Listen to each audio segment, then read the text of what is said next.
We are, make sure, there you go. We are live. You know what it is. If it's Sipping on Sundays, it's on a Monday.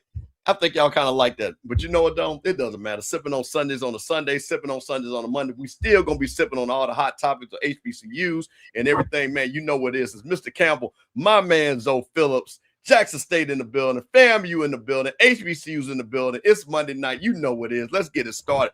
What is going on, Zoe? Man, what's happening, man? What's going on with it, man? It look lovely weekend. I'm hold on, because I'm in the countdown right now. I got a little over 2 weeks.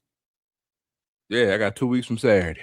Okay, so we got to have a special edition, Sipping on Sundays, where we put the Cash App up, let people know. We got to have the link for for the wedding registry. We got to have all that because we got to do. Hey, listen now.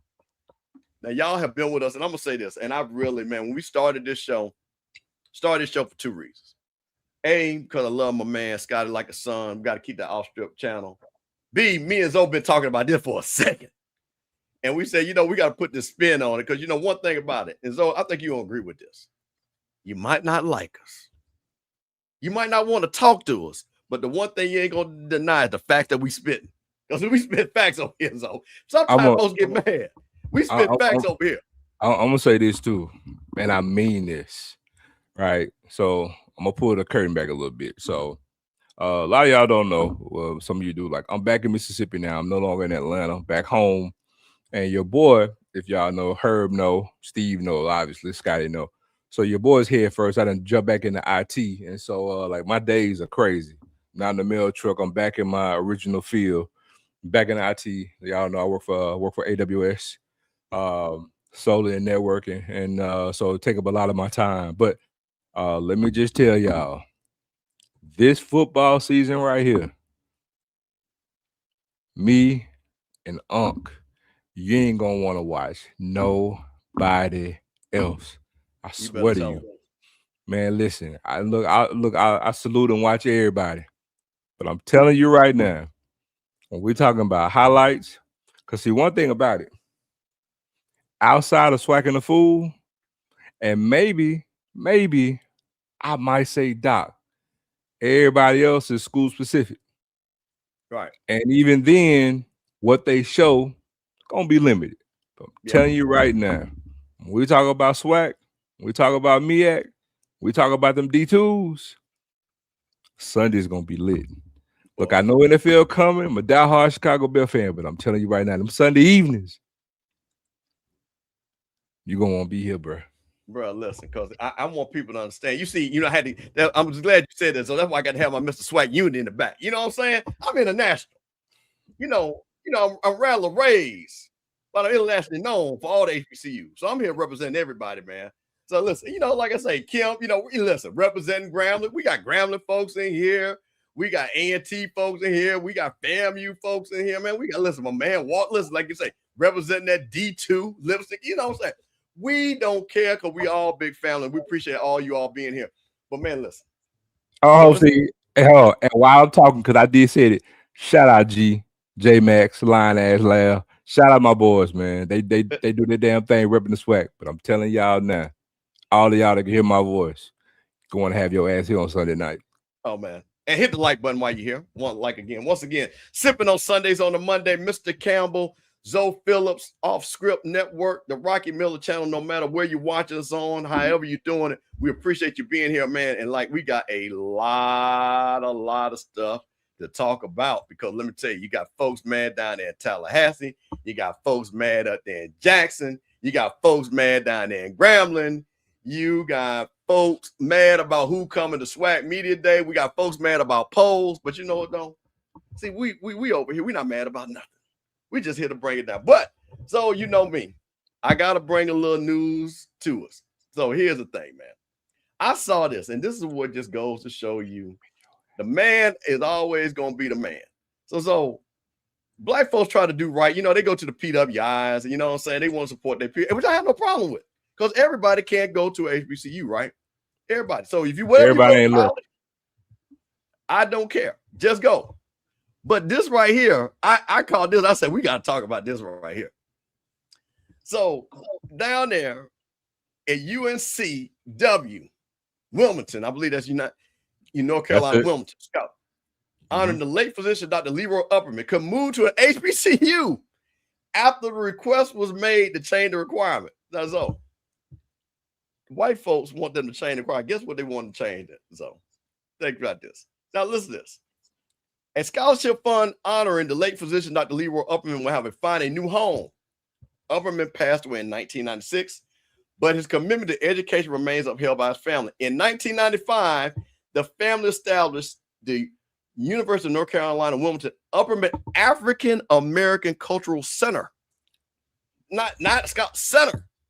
Additionally, the family has supported students in the university by awarding scholarships. But according to WHQR, the scholarship required an interest in areas related to African American students. They were primarily rewarded to a student of color, though that wasn't a requirement. The university has maintained a black student population, how about that, of a whopping nearly 5% for more than 10 years per outlet, though the number was under 4% in the fall, with a higher rate for graduate students at 12%. Students who received a scholarship was mentored by Upperman's daughter, Linda Upperman Smith. The family increased its commitment to $1 million in 2025, and through its endowment, $40,000, about 4% in the scholarship can be distributed annually. However, the students at the school will no longer receive the award. Now, listen to this. Let me make this big, real big here. The university has requested change to the scholarship requirement, particularly removing of the line. Special consideration will be given to students who have demonstrated experience and commitment to working with fill in the blank community. I was told, fill in the blank, working with, African American community, black, colored, whatever you wanted, what that man was saying. I was told that because of change the Board of Governors DEI guidelines, I could rewrite the award to take African American part for the scholarship. Now, this is what Upperman Smith said. This is a woman. I discussed it with my adult sons, and we decided the climate may never change. There is no way we're not going to follow my father's wishes for the money to go to an African American student. So we're not changing the word. The university has replaced a diversity, equity, include DEI with equality policy. Equality. Creating a lot of gray area for grant scholarships, says school vice chancellor. There are currently 18 scholarships at the university that claims are no longer in compliance with policy change. Guess who them 18 scholarships probably went to? I'll let y'all figure that out. We realize that only through compelled speech can you really evaluate someone's interest and commitment, because you would have to ask them. You could use race as a proxy. So you're kind of stuck. Upperman Smith will now move the scholarship to an institution more likely to award to a black student. The family is considering Howard, where Dr. Upperman had attended medical school. One thing about black folks, we've always made things work. Now, Zoe, the white man said, now this is these folks' money. Scholarships to help people go to school. And the man said, nah, we ain't gonna allow y'all to do that. Because the new rules of DEI. Can't go. I mean, come on, man. It's just like at this stage of the game. And when I saw this, and again, shout out to them for setting up the scholarship. I'm assuming maybe he went to undergrad at WNC Wilmington. Like I say, he went to medical school at Howard, which they probably should have set up right there. But no problem. I'm not worried about that. 4% only attend that school, but I'm not going to talk about that either. But Zoe, they only got 4% black folk, and they don't really want that. Hey, I just say fulfill their wishes. Pull them all out. Go to Howard. Got to get, hey, listen. Hey, man, sometimes you have to give people what they want, bro. Give them what they want. That is crazy. The level of hatred. Hey, what's up? What's in my people? That $1 million. Now, mind you, they get money servicing that money too now, so okay? So remember, this goes into a bigger pot. Now, mind you, have the $1 million, but guess what they're doing? They're investing that $1 million to make money off of it, so. So it's not like that $1 million just sitting there. They're taking that $1 million of that man's hard market money, and it's two things that happen.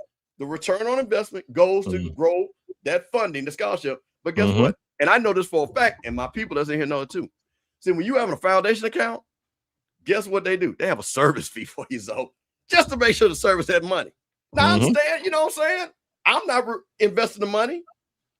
I got to pay them to make sure that our endowment for FAMU is taken care of. So you're not gonna tell me they're not benefiting from that. I just say give them what they want, because guess what? That 4% don't sound like a lot, right? But that's just UNC Wilmington. Man, let that 4% roll over to North Carolina Central. Let another 4% or 10% from UNC go to North Carolina A&T. You know what I'm saying? Let another, 6 or 7% from North Carolina State head over to Fayetteville. You see what I'm saying? You keep adding that 4%. That 4% plus another 4% turns to 8%.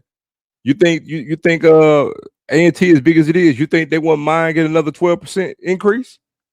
You think Fayetteville State wouldn't mind a 16% increase? I mean, that's why, to me, I felt like when all this DEI stuff happened, I felt like it should be an uptick like it was when Different World came out, when it was this boom of people from across the country going to HBCUs. You know what I'm saying? So my thing is, look, if they can't appreciate it, man, give people what they want, man. Don't let people play in your face. When you see where it is, I always say, man, look, when people show you who they are and they show you how they move, man, look, it's on you. Now, if you choose to sit there and deal with that, then you the fool. But once somebody show you how to deal with them, it's on you to trust them to be what they showed you and move in order. So my thing is that 4% don't even need to be there. Man, go where you celebrate and appreciate it. I mean, because guess what? We've been going, listen, man, at this point, we've been going and had the ability to go to all these different schools. And yet and still, in the year of our Lord, 2026, as y'all can hear my voice, the greatest asset for African Americans to matriculate in this country has come by way of attending the HBCU, getting your degree, and then getting your master's. It's tried and true. And that has not changed. HBCUs, I'm sorry, has put more professional people in the workplace more than any other realm of collegiate experience in this country. That's not my opinion. That's fact. That's fact. And so why we feel like, oh, because again, and I've had parents who went to HBCUs, oh, but yeah, you go over here, it's better for you to go get a job. That's not true. It's simply not true. It's not. We are our own network. But again, we sit here and devalue our own stuff. But at the end of the day, man, that 4% just needs to go to an HBCU. We need, I mean, all these low numbers at these schools, man, you're not even in a 1%. And seriously, we're not. We're not. The only thing that helps you be in that minority is it may have a way of giving you a scholarship that you probably otherwise wouldn't have gotten in the HBCU because there's more of you there. Because you get some type of minority scholarship. Let's just keep it a buck. Outside of that, man.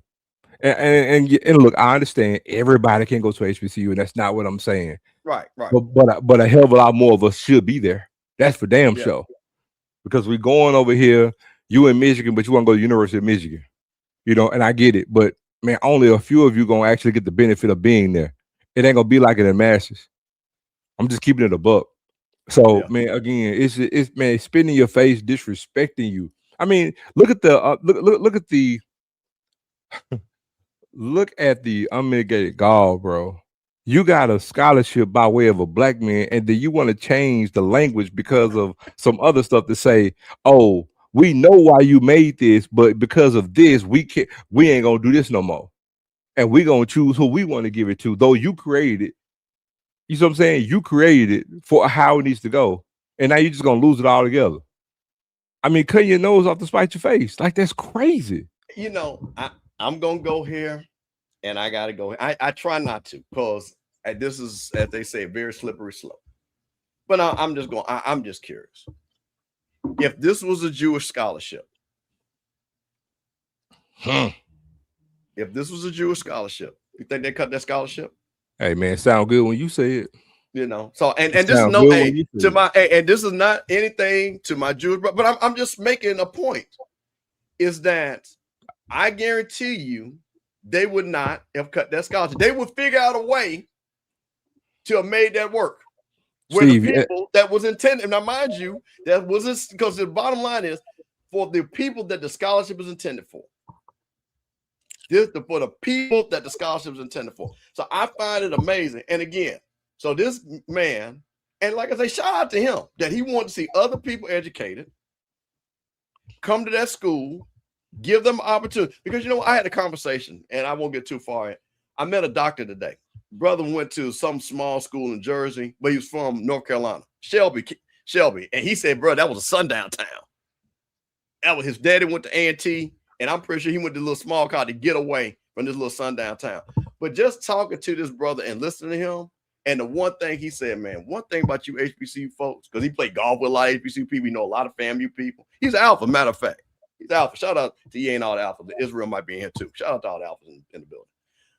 But he was like, man, I wish I would have went to HBCU.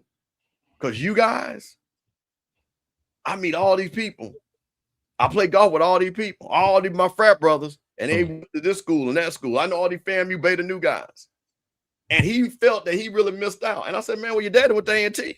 You should have went follow where your daddy went. But I can just tell by the brother that sundown town, which again, so you know, we from Mississippi. I know we know people that, hey man, they go to, I mean, they be going halfway around the world because it scarred them so bad. You know, shout out to Israel. Stanky ranking. So yeah, shout out to Israel. One time Jackson, Mississippi. So and see, I'm gonna say this too. Let's not get it confused. DEI, just put an X through that and just say black. Well, yeah. Just DEI, just say black. Point blank period. Yeah. Hey, stay well. We're gonna talk about that because we're gonna definitely get to that. So yeah, now hey, well, hold on, what do you say? Shelby no longer a sundown town 2 minutes. Hey, listen. Listen. Now, Kim, I'm just wait a minute, hold on. I want to be very. He's from there. That's what he said. I'm not saying because I don't know. I know where it's at because my people from Fayetteville. But he's saying growing up and his daddy know growing up, it was a sundown town. Not that it is now. He said it was. So that's all I'm saying. I tell you what. I know a Shelby that ain't a sundown town. Shelby, Mississippi.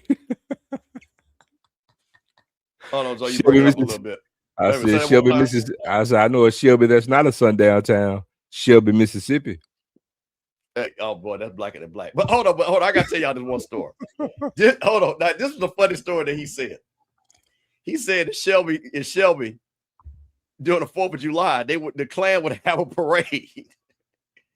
And when they would have the parade, y'all, the Klan would have their hoods on. So his mama told him and his brother, when the Klan marched by, don't look at the hoods, look at the shoes. I want y'all to pay attention to the shoes. So he said, you know, they were marching by and he saw this guy, let's just say he's black leather shoes.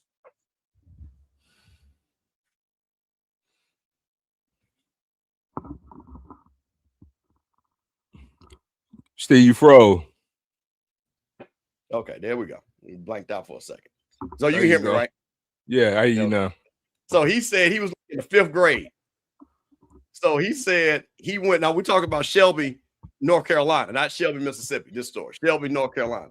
He says, oh, he went to school, and the principal came up to him, and I ain't gonna say the guy. Let's say his name is Joe. Hey there, Joe. How you doing there this morning?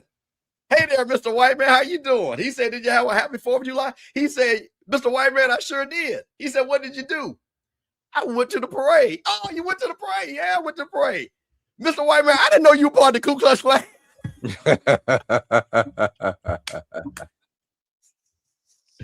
He said, I did not know that you were part of the Ku Klux Klan.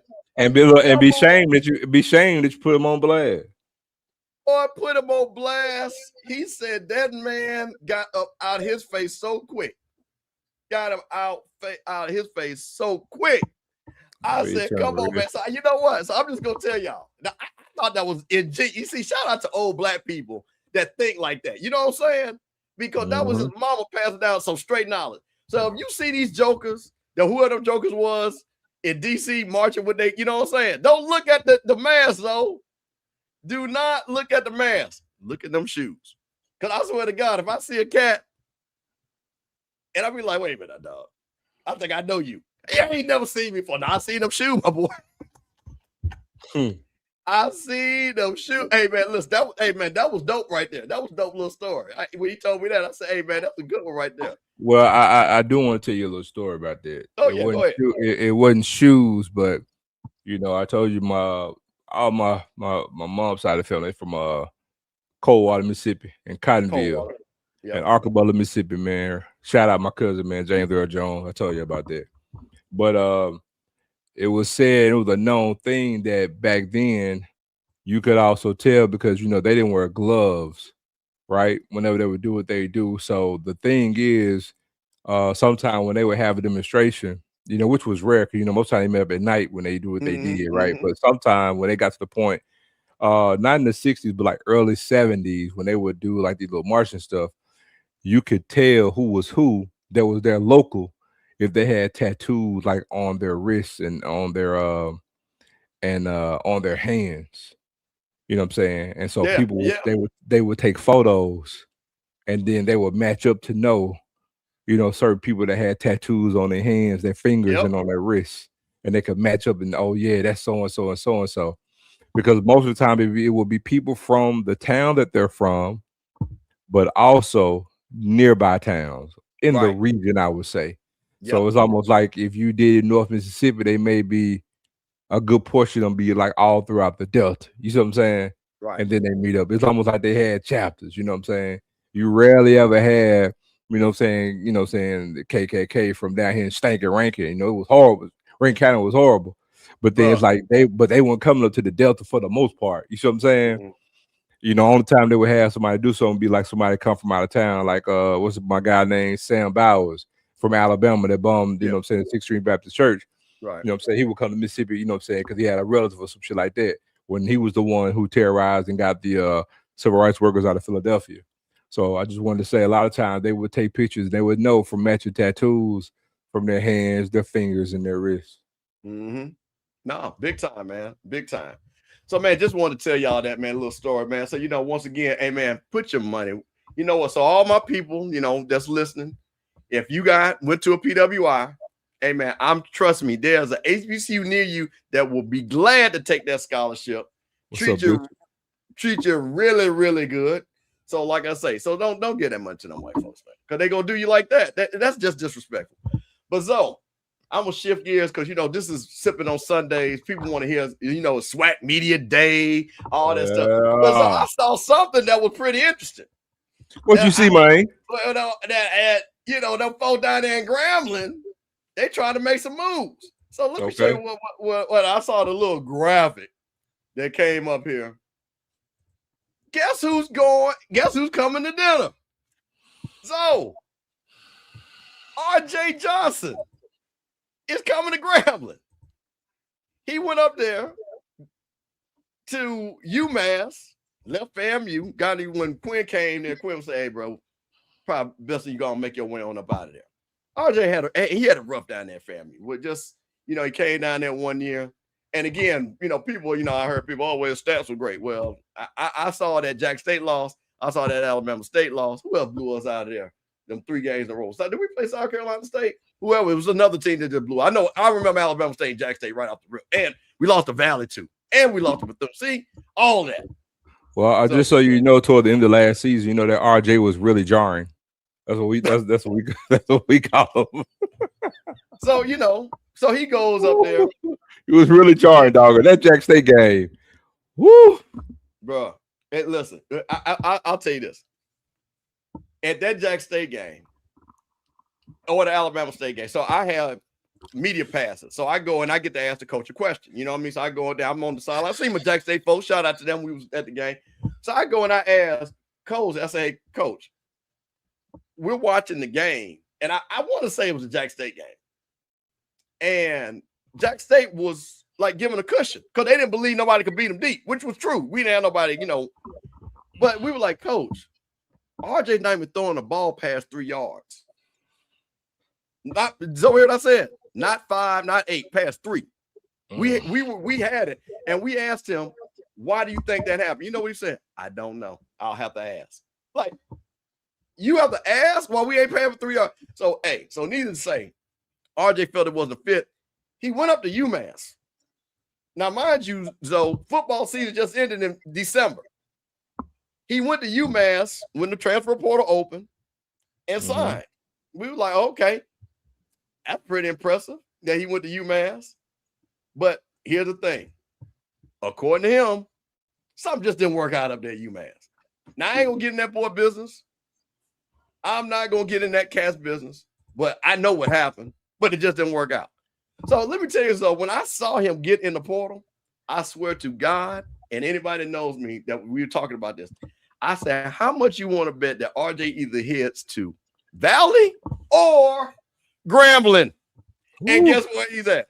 I told people this was going to happen because I just had a feeling because he was in the SWAC and actually played.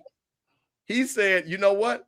I'm going to come back. So he's back this way. So, does this strike fear into the Jackson State Tigers when y'all play Grambling down there out in the hole? No, let me just say this too. And I'm gonna say this from a real neutral place. If you've been to multiple locations and it's still the same stuff, you're not finna scare nobody. And let me say this too. I don't care who the quarterback coach is. And saying, oh, so and so's the new quarterback coach, oh, the quarterback room loaded. Let me fill y'all in on a little secret. Everybody quarterback room is loaded if that's the case. They all are. They all got 4, 5, 6 bodies in them. But let me just say this. And I'm not trying to attack the kid whatsoever, right? But that Jackson State game, and I'm a Jack State alum and fan. Mm-hmm. That game was a huge indictment on him. I'm not putting nothing on Cozy because you talk about 3-yard passes all you want to.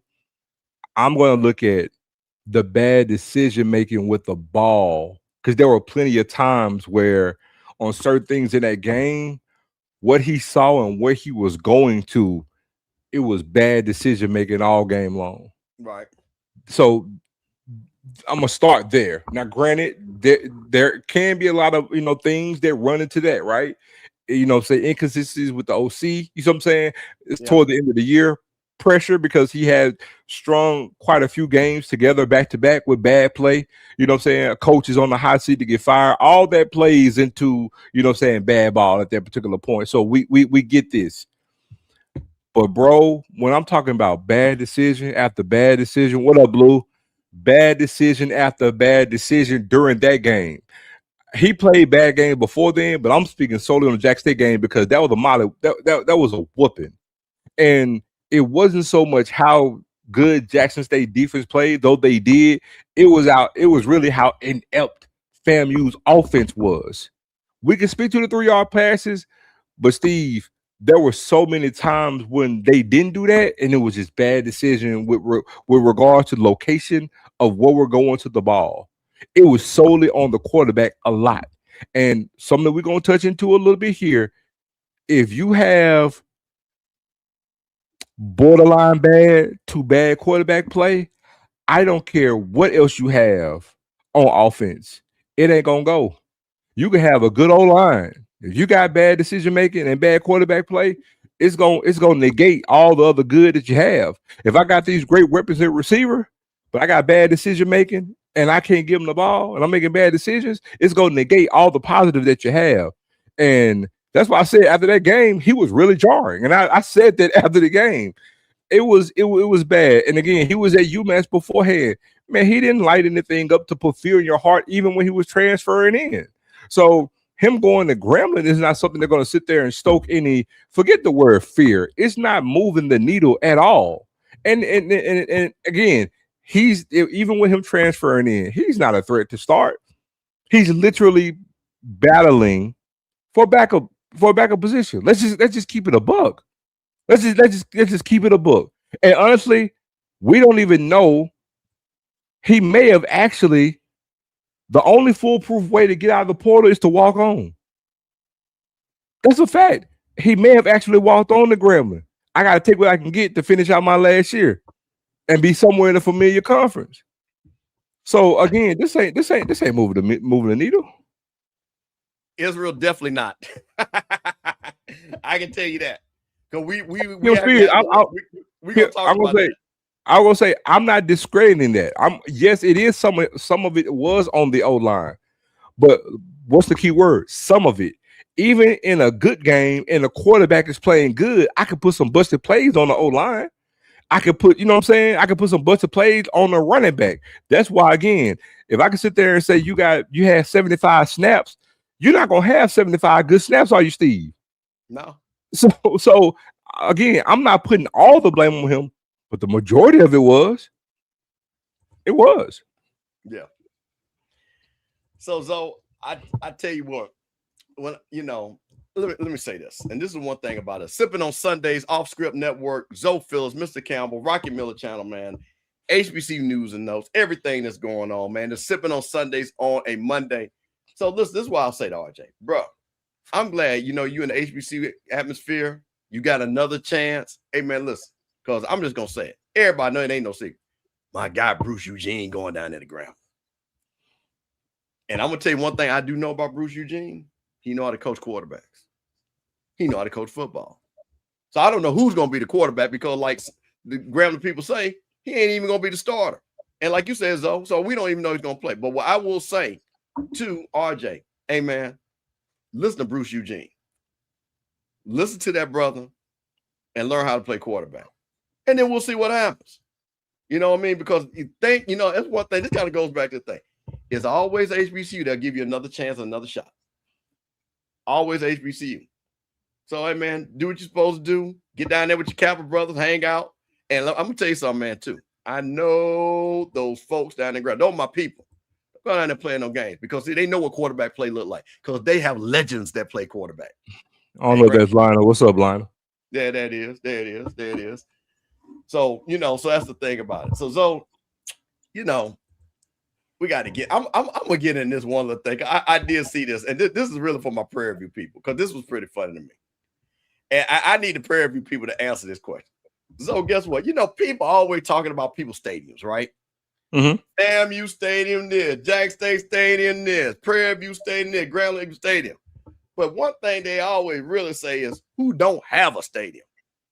And the thing I saw in this little article, and we just going to share it, that I guess these folks down here in Houston. Well, technically they do. Technically they do. No, I'm talking. They got one on campus. They do. Okay. Do they play in it? The last time was I think about 2-3 years ago, if I'm not mistaken. They do a homecoming there. They do homecoming there.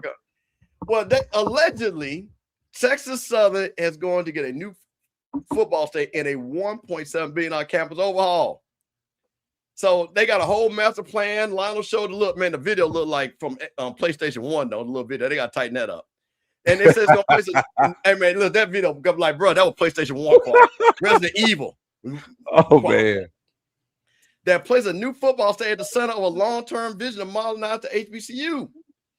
University officials say the proposed stadium, part of a broader relocation of the track and field facilities, will see approximately 10,000 fans and serve as a cornerstone redesigned athletic district. Now, hold on. Now, this is where the shade was at right here. Who wrote this article? Okay. I'm about to say, who wrote this article? Because here's the shade right here.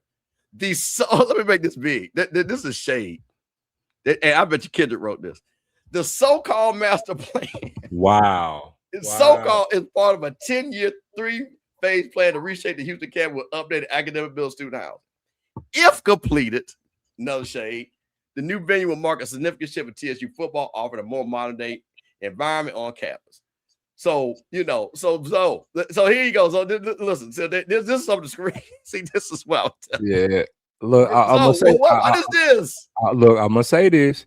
Look, if y'all don't know by now, man, people on the SWAC are petty. So, Kendrick, I'm just gonna word from the wise now because I'm telling you, I deal with them. Now, if you ever try to go to Houston, catch you a Texas Southern game and try to get me your credentials, don't say nothing if you get denied. Because I promise you, somebody got this and they're gonna hang on to it. Trevor, when I tell you. Oh, listen. And like I said, if he didn't, and like I said, let me see, because but I'm gonna tell you, hold on. Now, let me tell you what. Now, hey, shout out to my boy. These my folks on HBCU support. Now, all the articles they write, they name be on it. Why ain't nobody name on this? Why is it about HBCU sports? I'm telling you, I'm telling you, it don't matter. Where's Look, hey, somebody get Kim Rashard on the phone. Listen, We it don't matter. Investigate who wrote this article. Listen, it don't matter. They will block the whole. Oh, your HBCU sports. Oh no, you can't come here. Look, I'm telling you now, man. Black folk got sensitive skin. A lot of black folk got sensitive skin, especially in that SWAC office, dog. In some of these schools, they got they thin skin, dog. You say anything, they're gonna be out for you for eternity. Well, hey, listen, I'm not reporting the news. They wrote that article, and they wrote the shade in the article. Because when I saw it, I'm like, come on. So-called master plan. That's so-called. Boy, that's disrespectful. That is big shade right there. So listen, man, TSU, like I say, man, prove them folks wrong. Get you a nice little 10,000 seat stadium, pack the thing out, and then then folk from Prairie View won't be around there running your videos looking like PlayStation 1. You know what I'm saying? So come on, man. Because I'm gonna tell you what the problem is, Steve. Because here's the thing: it's not a so-called plan; it's an actual legit plan. Just may not get executed. See, that's the difference. That's the difference. Yeah. Gotta be careful how you word stuff, dog. So, that's what it is. So we're gonna move on because now everybody knows that time of the year, and people coming out with these polls and power rankings and things like that. So it's two things I want to show you. Stan Beckton, who I think people be tearing Stan up. Stan ain't no HBCU. I think went to Indiana, but he does. I got a lot to say about this too, dog. So your man Stan comes up with the HBCU power rankings. Now Stan was the one, and people took this out of context, and FAMU allowed it to be taken out of context. That year that we were on probation, and we had actually beat A&T and actually won the conference. Stan said that we were the number one team in HBCU football. Of course, FAMU ran with it and said we were national champions. But I'm just saying. I didn't agree with that, but rattlers gonna rattle. You know what I mean? So your boy Stan here, he come out with the power rankings though. Mr. Indiana. I think he went to Indiana, and that's shade too. So I don't care. He'll be all right. But this is what he got though. The road to Atlanta. 2026 football preseason power rankings. Let's see what we got. Gonna roll on down. Number one, Alabama State. Alabama State is his preseason number one entering 2026 HBCU football season. While the Hornets have yet to make a SWAC championship game in 4 years since Eddie Robinson took over as coach. Shout out to E-Rob, my guy. E-Rob, that ain't your fault because you know what? You had to face FAMU and Jack State. Hey, man, that's a hard road. Hey, listen. You finished third. You finished second last year. You can only go up. Alabama State returns to stats perform HBCU Player of the Year, Andrew Bonney, top player in all HBCU, and his instant impact transfer from Frank Pierre, who's coming from Alabama A&M, and running back Jamari Holesclaw in the backfield. And the offense should be one of the best in the SWAC. So highlight that last comment right there for me, Steve. About the defense? No, right here, the last comment. There shouldn't be an poll till week 4. Highlight that. No. Till week 4. So you agree with that? No. There should be a preseason poll. So I'm finna get on the soapbox. Number one, first thing I'm gonna tell y'all, unpopular opinion. Me personally, I think it's asinine to have a top 10 poll between two conferences that only have 18 teams. Wait a minute. Yeah, that's right. Yeah, because we got 12 and they got 6. Okay, I'm like, hold on. Yeah, you're right. So me personally, right, I think it's asinine. I'm gonna say it again, to have a top 10 out of 18 teams, right? So hold on. Let me tell you where I'm going with this. Because if you're going to do it the way that they're talking about doing it, to get that to segue to make it to the Celebration Bowl, where it's almost like saying we're going to pit the top 2 teams, number 1 versus number 2, which is what they're selling, which is what we're going to do, and that's fine. Then what makes the most logical sense is to have a top 5, and then everything else is honorable mention, because it's only 18 teams. So what's going to end up happening because of how we schedule, right? Yeah, you're going to have team 6 through 10 with losing records, and that's not attractive for a poll. Right. So you go top 5 because as the season go on, it's going to make more sense. But let me say this: we're going to post that in a second. So now when we talk about preseason poll, yes, there absolutely should be a preseason poll. But I hear people saying, oh, for example, now I will say, obviously, in my estimation, the most logical sense for me, and I'm gonna make sure I say this, South Carolina State should have been number one, but I'm not gonna have take exception with Alabama State being somebody's preseason number one. Right. The way it's supposed to be done when we talk about a preseason poll, I want y'all to hear me loud and clear. There is only, you factor in how a team finished the previous season, that is factored into, but you segue into what is happening from the end of last season going into a new season, right? So Alabama State, that's why I can understand it. Alabama State has Andrew Body, offensive preseason player of the year. We see the type of season that he had last year. Alabama State retained certain players. You see what I'm saying? So logically, I can understand it. It's not the fact that, and also Alabama State, though they only had one win against a team 500 or better, similar to Jackson State, even though they lost that game, it's what they returned for this season. And they won 10 games, I believe, last year, right? 9 or 10 wins. They had won 9 or 10 games. So that makes logical reason for them to be a preseason number one going into this season. You can make an argument for them. You may not agree with it, but they're in the argument. Nobody can dispute that. Okay. Jackson State. Okay. Jackson State lost a lot, but with the way that Jackson State recruited, and Jackson State is also living off of what they've done from a consistency standpoint.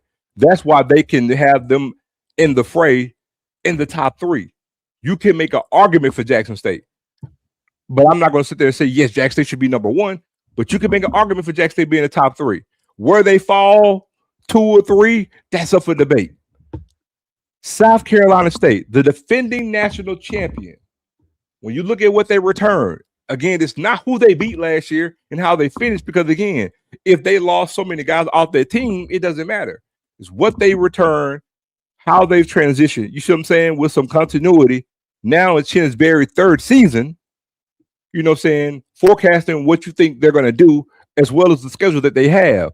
You can make an argument for South Carolina State to be number one. We cannot dispute that. Now, how they fall, that's a matter up for debate. But let me just say this. For people to take exception because, the poll is not good because the team that I like is not where I think they should be, that I don't respect that poll, is hogwash. You need debate. And that's why we say it's debatable. So if you honestly can't see Alabama State, Jackson State, or South Carolina State 1, 2, and 3, again, you can mix and match all you want to. I'm on the record for telling you I don't think Jackson State should be number one. Because, again, the thing is different, obviously, because of, Lockhart, as great as we know he's going to be, going through a sophomore season, is he going to have a sophomore slump? Because Jackson State, unlike Alabama State and unlike South Carolina State, they have more question marks than those two schools. So for that alone, that's why I say, okay, that could ding Jackson State for being preseason number one.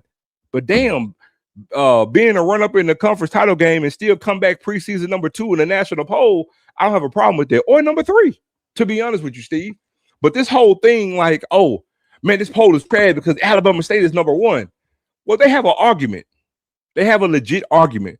Prairie View, I just saw the comment. Prairie View lost a quarterback. But again, all the Prairie View fans, you can feel how you want to feel about players on your team. We don't know. We don't know it, right? You do, but we don't know it. So until you see it on the field, you can see Prairie View being number 4 or number 3.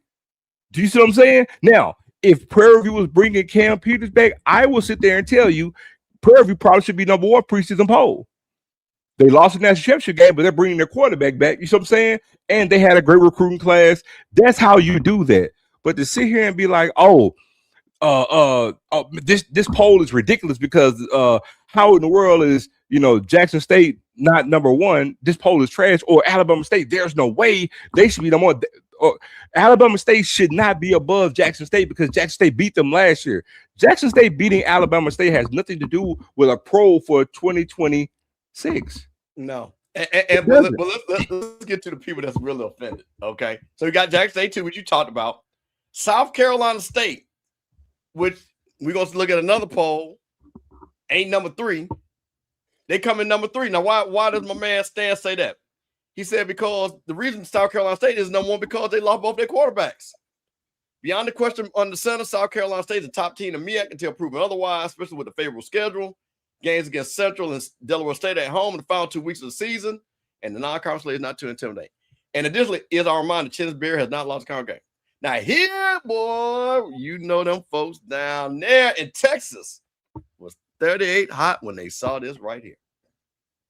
Stan had a number 4. Prairie View should be the favorite in the West, but questions surround the quarterback position can keep them below a few in the SWAC. So you said it. And what have I always said? If you got the quarterback, more likely you're going to be favored now. So guess what? The 2 teams in the SWAC ahead of them, guess what they got? Returning quarterback. Returning quarterbacks. So Stan, I kind of understood his logic in this. I really did. Because, you know, I'm a big believer if you got a quarterback. But this was the one that blew my mind right here. This was the one that, and now mind you, this ain't a SWAC poll. This is the HBCU poll. And you're going to tell me that he got Grambling number 5 and talking about they're good, the FBS transfer. That's the quarterback that RJ's going to be fighting with. Jacoby Robinson won the job before the spring game. So that's the starter. And a defense they could build off being number 3 in the SWAC. The G-man, he said they could be special, though. Now, this was the one that I thought was interesting, Delaware State in number 6. Great record, Sean Jackson's first year. He said, however, DSU will have the former freshman All-American quarterback Marcus Adams back, Abbott from a knee injury. If he or a different quarterback opened up the offense, the Hornets could contend. Number 7 was Texas Southern. So logically, the error in this poll, in my opinion, is the number 6 slot. There's no way, in my estimation, that Grambling should be over Delaware State. But also, in my estimation, because again, this is what I'm telling you guys about having a top 10 poll. Because watch this, go to number 8. Go to number 8. Okay. All right, so we got Texas Southern. Let's get in there. And guess what? District got a quarterback a lot of people know around the SWAC. Cameron McCoy. Mm-hmm. He's coming to Texas Southern. Go to number 8. Number 8, Alcorn. What you got for him, Zoe? Now, because I would say Alcorn deserves to be over Texas Southern. I 100% agree with that. Alcorn deserves to be over Texas Southern. I know people look at the record, but again, it's not what all happened last year. You factor that in, but it's what has happened since the end of the season last year to this year. Alcorn has, in my estimation, when you look within the SWAC, right? If we look at all 12 teams in the SWAC, Alcorn has a top 5 quarterback in the conference. Returning. Texas Southern don't. They don't. The same thing that I said about RJ, I can say about Cam McCoy. He's been to 2 stops. And what have you seen? What have you seen? So, but again, it's look, he may have whatever metric that he has, right? Because here's another travesty. How you got Central this low? How you got Central under Texas Southern? I'm just like, man. So you see what I'm saying? So, but again, the disrespect of my man Trey Oliver. But here's the thing. But this is why I say there should not be a top 10 poll. I'm telling you, it will look better. It will present itself better. You go top 5 and then do honorable mention. You can still do votes. You said by the number to get to that 5th spot. Because only the top 2 are going to the Celebration Bowl. Top 5 is the way to go because you can justify top 5 out of 18. Top 10 out of 18. Mr. Body in the house. What's going on? What's going on, Mr. Body? So Sundays on a Monday. So you see what I'm saying? So I'm like, that's why you have to sit there and go top 5 and then honorable mention on the rest. Well, I'm gonna say this. And Stan, you know what? Hey, if you listen to stuff, bro, come on the show because you got to justify this. Because I'm gonna tell you, I got Trey Oliver's number, and that's my guy. This level of disrespect will not be tolerated on this show for my friend Trey Oliver to say he is number 9 on anybody's poll. You're I'm gonna tell you like this. It's 9 teams better than North Carolina Central. I And don't care what they coming back with. And if you know Trey Oliver, he not gonna say this to his team, but if you talk to him, he done seen this. Oh, bro, listen, my boy Trey. They told me if I bring my Escalade up, they put him on bricks. Come on, man. Trey is straight gangster. Come on, man. Listen, he not gonna say it to the team, but I promise you, Trey Oliver has seen this. Hey, bro, this is entertaining. Because I'm gonna tell you something. Hey, man, Trey, I know you watch, bro. Holla at your boy, because you need to come in and talk about the disrespect. I know you be checking us out, sipping on Sundays on a Monday. Trey, holla at your boy, because I need you to answer this. Because this right here, Zoe, Trey Oliver. Yeah, man. Come on, man. So that leads us into another little poll. Because you folks, and let me pull it, because I got a little, you know me, I got a little article for you. Little something here. Where's that thing? Here we go. Where is it? There we go. So the Black College Football poll, new polls though, come out. So I'm going to, there you go. Come on here. Well, ain't no problem. What's up, Doc? So they got their polls though. So you know what? Let me show. Oops. Hold on. This is messing up a little bit. So let me do it this way.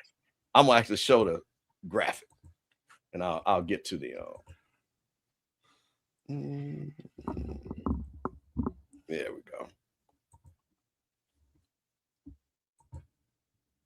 All right, this is their polls though. Inaugural, not first annual, people. Inaugural, and then becomes second annual for all y'all. If y'all see anybody put first annual, smack them.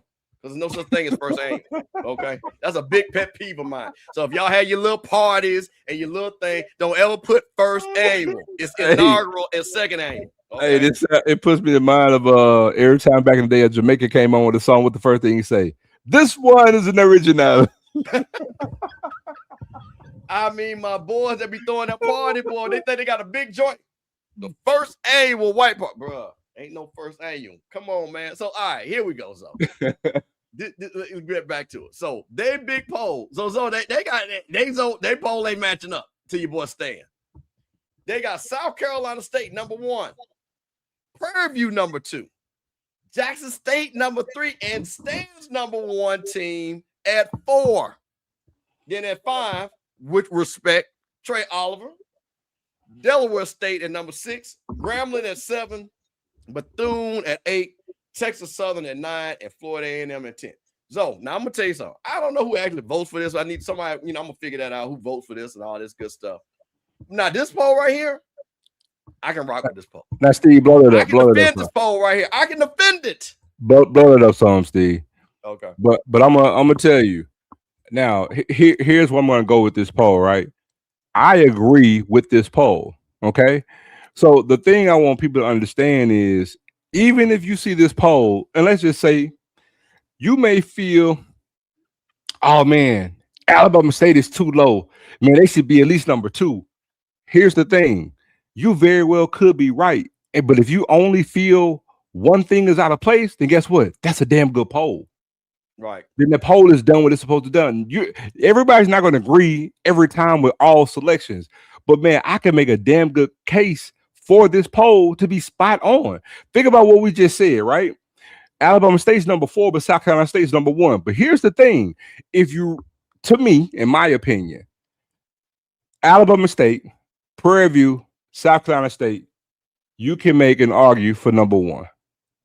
I'm not going to say Jackson State just solely because we have more question marks with more players coming in than the others. But again, we recruit at a higher clip than everybody else in the top 4. So again, that's going to give you a leg up, right? But also, when we talked about just on the previous poll, what did we say? We said there's no way North Carolina Central should be under Texas Southern. You see what Central is in comparison to Texas Southern.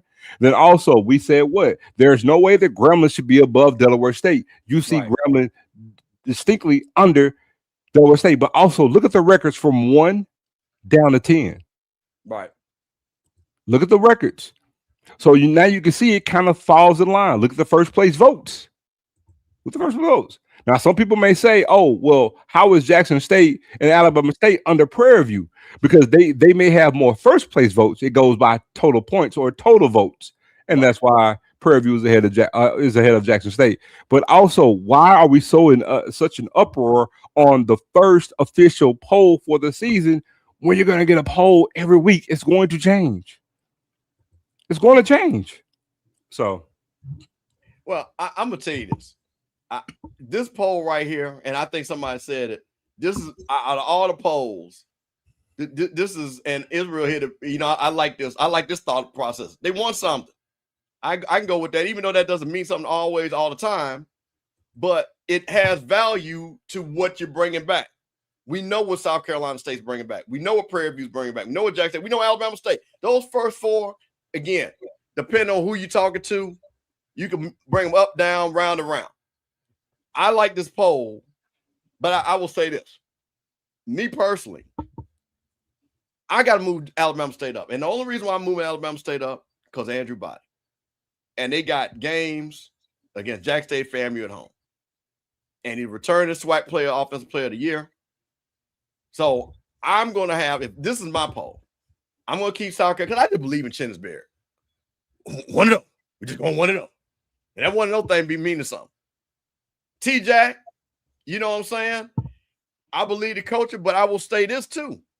I might put Alabama State ahead of them just because, again, I'm going to say they know their quarterback. So I think I'm going to have Alabama State. I'm going to have, you know what, now I think about it, I'm going to switch this around. I'm going to go South Carolina State 1. I'd go to Alabama State, and I'm basing this off a schedule a little bit too. I'd have you guys at 3 because of Lockhart, and I have Prairie View at 4. And the reason why I'm having Prairie View now, they might say they know what they got at quarterback. I'm not down there. This ain't PV versus everybody. He can break all that down of why they got a quarterback that don't nobody know nothing about that's gonna play. But the other guys, I know what coaching wise and quarterback wise, I know what Jackson State and Alabama State got, and that's why. But this poll overall, I think is a great poll. I think this poll is a really, really, really good poll. So, this is endorsed by the conferences. Yes, but let me say this too. While you can sit there and look at that screen, remember what I just told you. Now, I want you to look at that poll. I want you to just look at 1 through 5. Look at the records. Look at the points, and then look at everybody else 6 through 10. Now you see why top 5 makes more sense. Oh, easy. No, because look at the top 5 right now. Look at the top 5. If you had a poll, these are the top 5 programs. Look at those records. Look at the votes. Now, once you look at those, then look at the difference when you go 6 through 10. Right. That is the reason why you shouldn't have. You can't sit there and say, "Oh man, Bethune-Cookman's ranked. They're 6-6, 5-3. Texas Southern is 6-5. FAMU at 10 is 5-7. Like you can't. It's doing the poll a disservice. It's going to look a whole lot better if you go top 5 and the rest of the let me play devil's advocate. This is the poll for 2026. You use some of what you so I'm gonna defend FAMU. Okay. You got a brand new coach that won poll-wise the Black College D2 National Championship in Quinn Gray.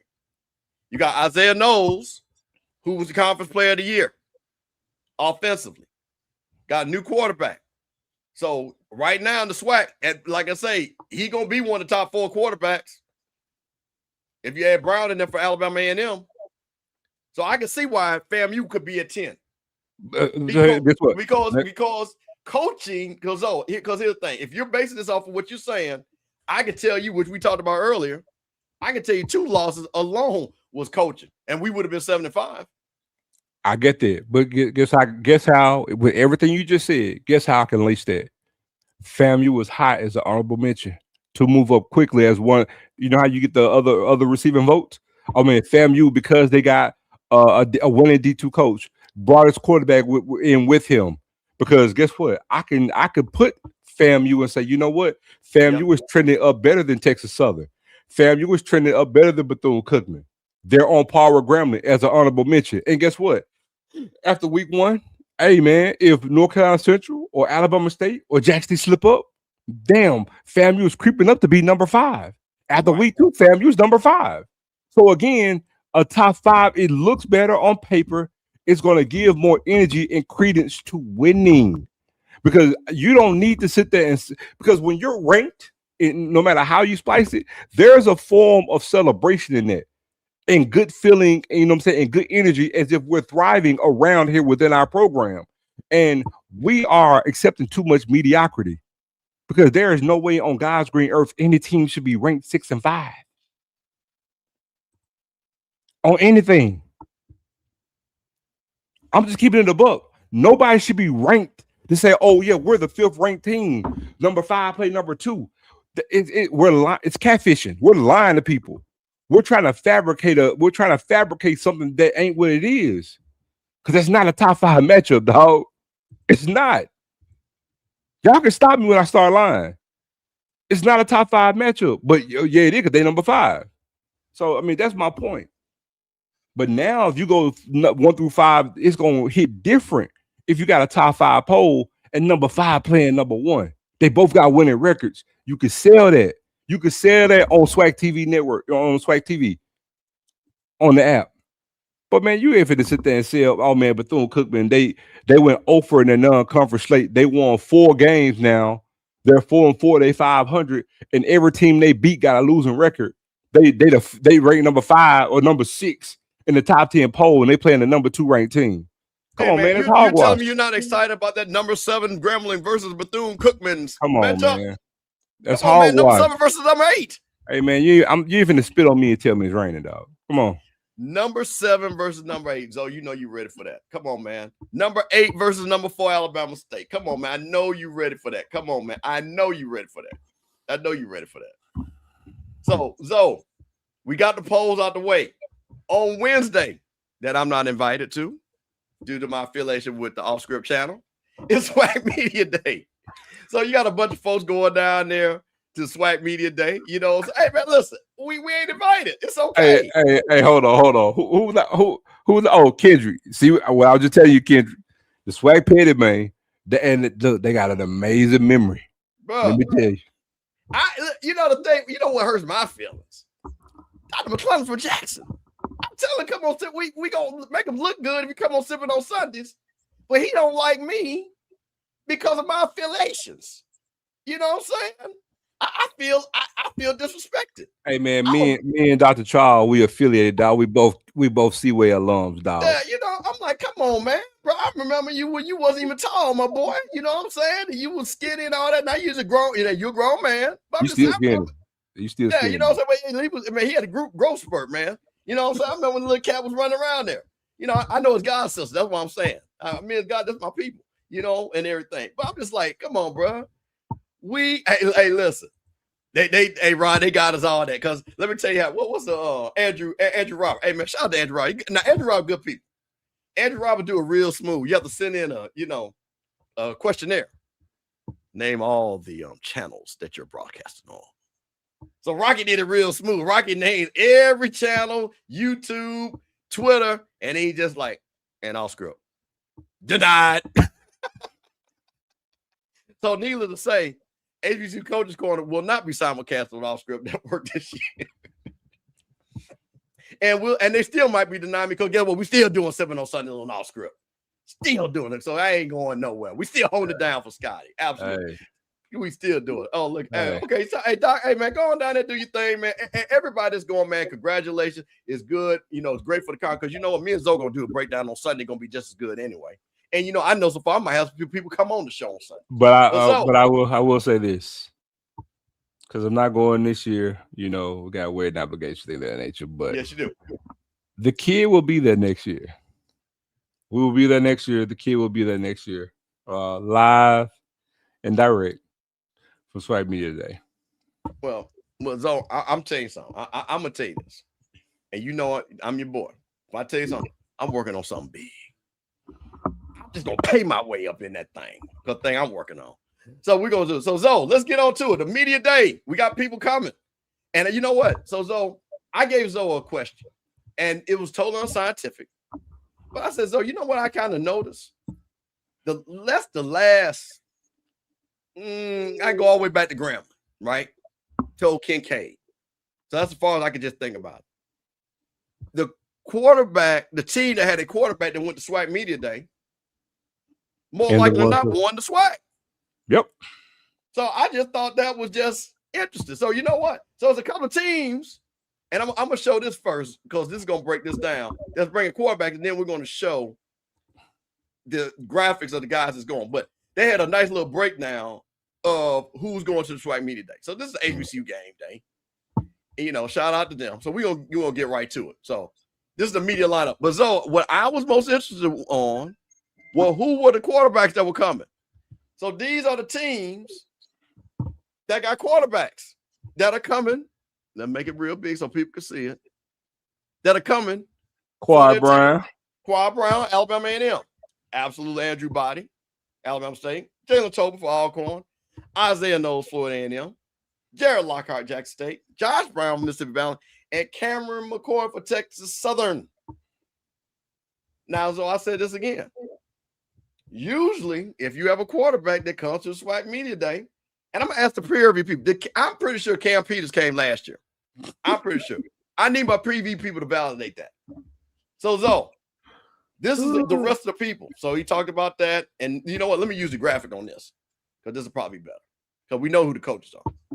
But this is the people that are coming for each team on SWAC Media Day. And we'll kind of talk about this because this is pretty interesting for the people that's coming. Oh, he said the tight end. No, I'm talking about last year. Oh, so he didn't come last year? Okay, thank you. So y'all broke. Okay, that's what I want to know. He did not. Okay, good deal. So I'm not saying it's right or wrong. I just was trying to. No, but see, you said it differently. See, you were saying whoever won the conference. I was saying whoever made it to the Celebration Bowl. Well, that's if you win the conference, you make it to the Celebration Bowl. I know, but I'm saying whoever. Well, I was saying whoever. Yeah, if you win the conference, you go to the Celebration Bowl. So yeah, Prairie View. So you know what? So Prairie View broke the streak then because before then, because the correlation was Shador did it twice. The one thing we couldn't get was we knew Kincaid did. Also, FAMU did Kincaid. The only one that I couldn't actually pinpoint was every year for Alcorn. I know Troutman went one year, if I'm not mistaken. Right. Not Troutman, but I forget the guy's name. Goddamn. But also, what's my boy from Houston, man? Tall light skinned boy, quarterback. I forgot his name. Tall light skinned boy for Alcorn. The first year when coach before McNair got there. Who went with Jay Hobson? Gibbs. It was Gibbs. Okay, there you go. Shout out to Elvis Price. So Gibbs went one year, and then other guy after him went. But I couldn't remember because you remember Alcorn went 3 straight years. I couldn't remember who it was before him. Right. If I remember correctly, the kid who was the transfer from South Florida, I'm unsure if he actually went to Media Day. But Kincaid did, Shador did, FAMU quarterback did, so it was Prairie View that actually broke the streak. Yeah. So okay. So all right. So out of 10 years, 90% of the time the quarterback went. So there's one outlier. Don't act like my theory, my hypothesis was not right on time. Come on, man. So like I say, so with that being said, here's the guys that are coming for. So of course, Alabama A&M, you got Cornelius Brown, Jeremiah Hudson Davis, DB. You got for Alabama State, we're going down. Andrew Body and DB Deshaun Sims. Bethune-Cookman, they're not bringing a quarterback. Christian Loving, O-line. Stephen Sparrow, linebacker. Of course, FAMU, Isaiah Knowles and Anton Cameron. Jackson State, bringing Jared Locker. And Jackson State is bringing preseason defensive player of the year. Is it Salas? How you pronounce that? It's Salas. Cam Salas. Valley brings Josh Brown and Jamari Stokes. And then moving on to the other group, which this is the East. Then over to the West, Jalen Tolbert, Eric Thomas for Alcorn. Quarterback. There you go, quarterback. Alexander Vigil and Marcus Johnson. Grambling, them G-men. Prairie View. Got Rodney, what is this, Ojo? That how you pronounce that, man? I'm assuming that's Rodney. Like, well, come on. Okay, I'm going to leave that alone. I ain't going to mess with that. And Malik Mason for Prairie View. Herman Brister. Shout out to Herman Brister. He been there for a second. For Southern, and Cameron Jefferson for Southern. Cameron McCoy, Alabama A&M. MJ Henson and Jordan Jackson for UAPB and Denarius Hillard. So, looking at this, what stands out to you on this list? Man, you already know. That's very telling for a quarterback to transfer in late and automatically come to represent your team as one of the leaders, transferring in conference to be a team representative for media day. That's very unusual for Cam McCoy to step in and do that. That's what stood out. But also, let me just touch on this one thing before I even elaborate on who's being brought in, Steve, because I want to make sure I address this comment. Yeah. And that's that right there. So saying how give you my logic, my thing is you can make a case for him because Steve, no, it may not have been 70 players, but how many players did Prairie View bring in last year? They brought in they brought in about 55 to 60 players last year and they won the conference. So if they did that last year, then there goes your logic. We have to also understand that this is a new lane when they talk about college athletics. We're all going to have a lot of transfers year in and year out. That's why I'm not concerned about Jackson State is getting plucked from players going to the portal, but Jackson State's bringing in great talent through the portal, and we've done it year in and year out since TC's been the head coach. So again, and we maintain a level of success with it. So if you've seen one team do it, then there goes the logic as to how they could do it. Now, again, there's other semantics for it to work because, again, Prairie View has to find a quarterback. Now, Prairie View supporters may feel that they have the guy. We got to see it. But if they're comfortable in the fact of what they got, then, hey, they should be fine with what they have. Just because you have not seen it does not mean that it cannot happen, because you can have that question knowing that they did what they did last season. Also, Prairie View didn't have a tough schedule last year. Prairie View had the easiest schedule in the conference last year, and yet Prairie View still won the SWAC with all these new players, new coaching staff, and an easy schedule. So that's the logic. So we got to take this whole traditional sense out of, out of the train of thinking about, oh, they got all these players in, and that just equates that they're going to lose. That's not the case. And it's been this way ever since Prime came in. Remember, Deion Sanders came in with a freshman quarterback with all these new players and ran roughshod over the SWAC. Reload the team the next year and did it again. FAMU did it. See how I'm going with this? Jack State did it, TC second year. So it's been done year after year. Nobody's maintaining a legit roster without any turnover. Turnover is the name of the game because it's free agency. Right. So it is what it is. But I just want to touch on that. But again, the main thing that changes in this is how Cam McCoy was able to come in late, Steve, during the spring, and then become a leader of the team to represent the team for media day. That right there is extremely fascinating to me because again, it's not like Cam McCoy. I wouldn't feel this way if this was like Andrew Body going to Texas Southern. I know that sounds crazy because he came from Texas Southern, but I'm saying like if Andrew Body with his resume and you saw him play on the field, you see what I'm saying? Transferred in late, but he has a resume that gives you that cause to pause. Cam McCoy, this is his third team in a SWAC. You see what I'm saying? So that's the thing there. EA, Jackson State does. I mean, I'm not at liberty to talk about Jackson State's schedule, but I'm on record for saying Jackson State has the easiest schedule in the SWAC. Yeah, and I will say this. I'm just gonna say this. We ain't gonna listen. Listen. Ken did a show with TC. 9 other people did a show about what TC said. We ain't about to get. We got too much other stuff to talk about. If y'all want to see what TC said, and if you agree with him, don't agree with him, watch them other shows. We ain't about to talk about that tonight because that's been beat that down. Because let me tell you this, and this is what I'm gonna say this in TC Taylor's defense. Bottom line is, you gotta play football games. If you got that strong schedule and you think it's gonna help you out, win the damn championship. If you got a weak schedule, you think it's gonna help you out, win the championship. Because in the end, I don't care who you play. If you ain't in Atlanta, it ain't gonna matter. Because trust me, it's all about getting Atlanta and win that championship. So everybody talking about my schedule, this and my schedule, that. Man, listen, God bless you. Whatever your team did, that's good for you. So we ain't about to get on all that and whatever. Because like I say, Jack State, you know what's the great thing about it? Everybody that's talking, that's chirping on both sides. If you saying where you're going to get to, you're going to end up seeing somebody. No doubt about it. And if it works, it works. If it don't, it don't. Now, Zoe, I'm going to get to what people want to hear. Because something happened down there at Florida A&M University that has caused a lot of confusion. A lot of confusion. They said, hey, man, you know what? We heard that FAMU now lost $650,000. And you know what folks do? They go write a story about it without any context because now they think they know. So you know what?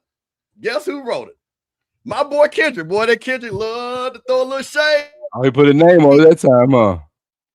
So Kid, what'd you say? I said he put his name on it that time, huh? I said he put his name on this one. Put a name on that time.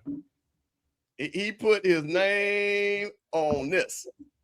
So, you know, so I said, okay. You know, when I first heard this, because let me tell you something. So I knew about this a long time ago. And I'm going to tell you a little break. I'm going to set it up. Georgia cancels a football game against HBCU Portland, FAMU. A major money game payout will not become the HBCU team. Georgia announced the canceled previous scheduled 28-28 matchup at Florida A&M. According to the reports, the game originally was set to play not next year, but 2 years from now, September 9th, 2028. Had been on the books since 2020 and was expected to be a major non-conference payday for FAMU. The payout won't be coming, though. The move is to be believed to be driven by the SEC 9-game conference mandate that's set to begin this season. The original agreement included a $650,000 guarantee along with a matching cancellation fee. So basically, if Georgia would have canceled, they would have owed us $600,000. But we agreed, say, you know what? We canceled it too. However, that call won't come to play because both agreed. School degree terminated contract and just a little bit. So the contract got terminated January 13th. That's when I knew AD. But so I saw this, and this is what bothered the hell out of me. Now, FAMU people, other people that don't like FAMU, when I hear somebody say we lost $665,000, so you know I'm all about money. I said, oh, wait a minute. How do we lose $600,000? Because I'm about to tell you something so people can understand this. When we go to Georgia Zone, and you know they send a contract, guess what we got to do? We got to bring the football team, we got to bring the band. Mm-hmm. So when we bring the football team, the band, guess what? I'm telling you right now, that's $300,000. So we're going to go up to Georgia for $665,000 and only come out with $350,000. Now, I'm trying to understand this. Why people are saying we lost $665,000. Now, Zoe, I'm gonna show you something because I'm gonna flip something real quick. Show me. Now, this deal was done, Zoe. Now, mind you, this deal was done in 2020. Mm-hmm. How they you all are. Write a deal for a game 8 years away?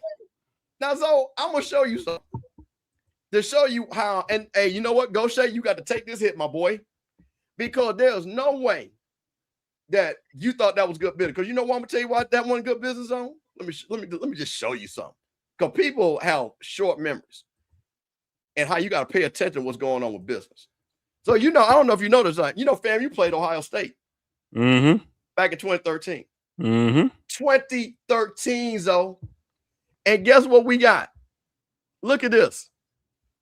We got $900,000. Do you see that? So let me get this straight. In 2013, we go to Ohio State and they pay all expenses and we get $900,000. Now, so now you're a football guy and we got a lot of football people in the building. Would you not equate Georgia, or at least in Georgia's mind, at least equate it to Ohio State for its name, brand, and recognition? Now, mind you, back this time, Georgia was two-time defending champion. We got $900,000 from Ohio State 7 years previous. And you're going to sit back. And they paid Grambling, and they played Grambling $1 million after they played you. Wait. You ain't let me get to you. Hold on. You ain't let me get to that. So then we get the contract. New AD comes in. So, no, wait a minute. And this ain't John Davis. New AD comes in and said, wait a minute. Tennessee State just got $1 million. Notre Dame. To play Notre Dame. Yep. Grambling gets $1 million for Ohio State. Nope. And you gonna tell me that we should have played that game? You gonna tell me that a deal that was done 8 years ago, and the net, because I don't know, some of y'all don't know the difference between gross and net. And the net is only going to be $330,000, $350,000. So I'm going to tell you a secret. We can play Troy and make that. We can have a home and home. Yep. With North Carolina A&T and make that. Yep. We can play, guess who we playing, Zoe? Tennessee State. I'm going to tell you this, that Tennessee State game, we're going to make a whole lot more than $350,000.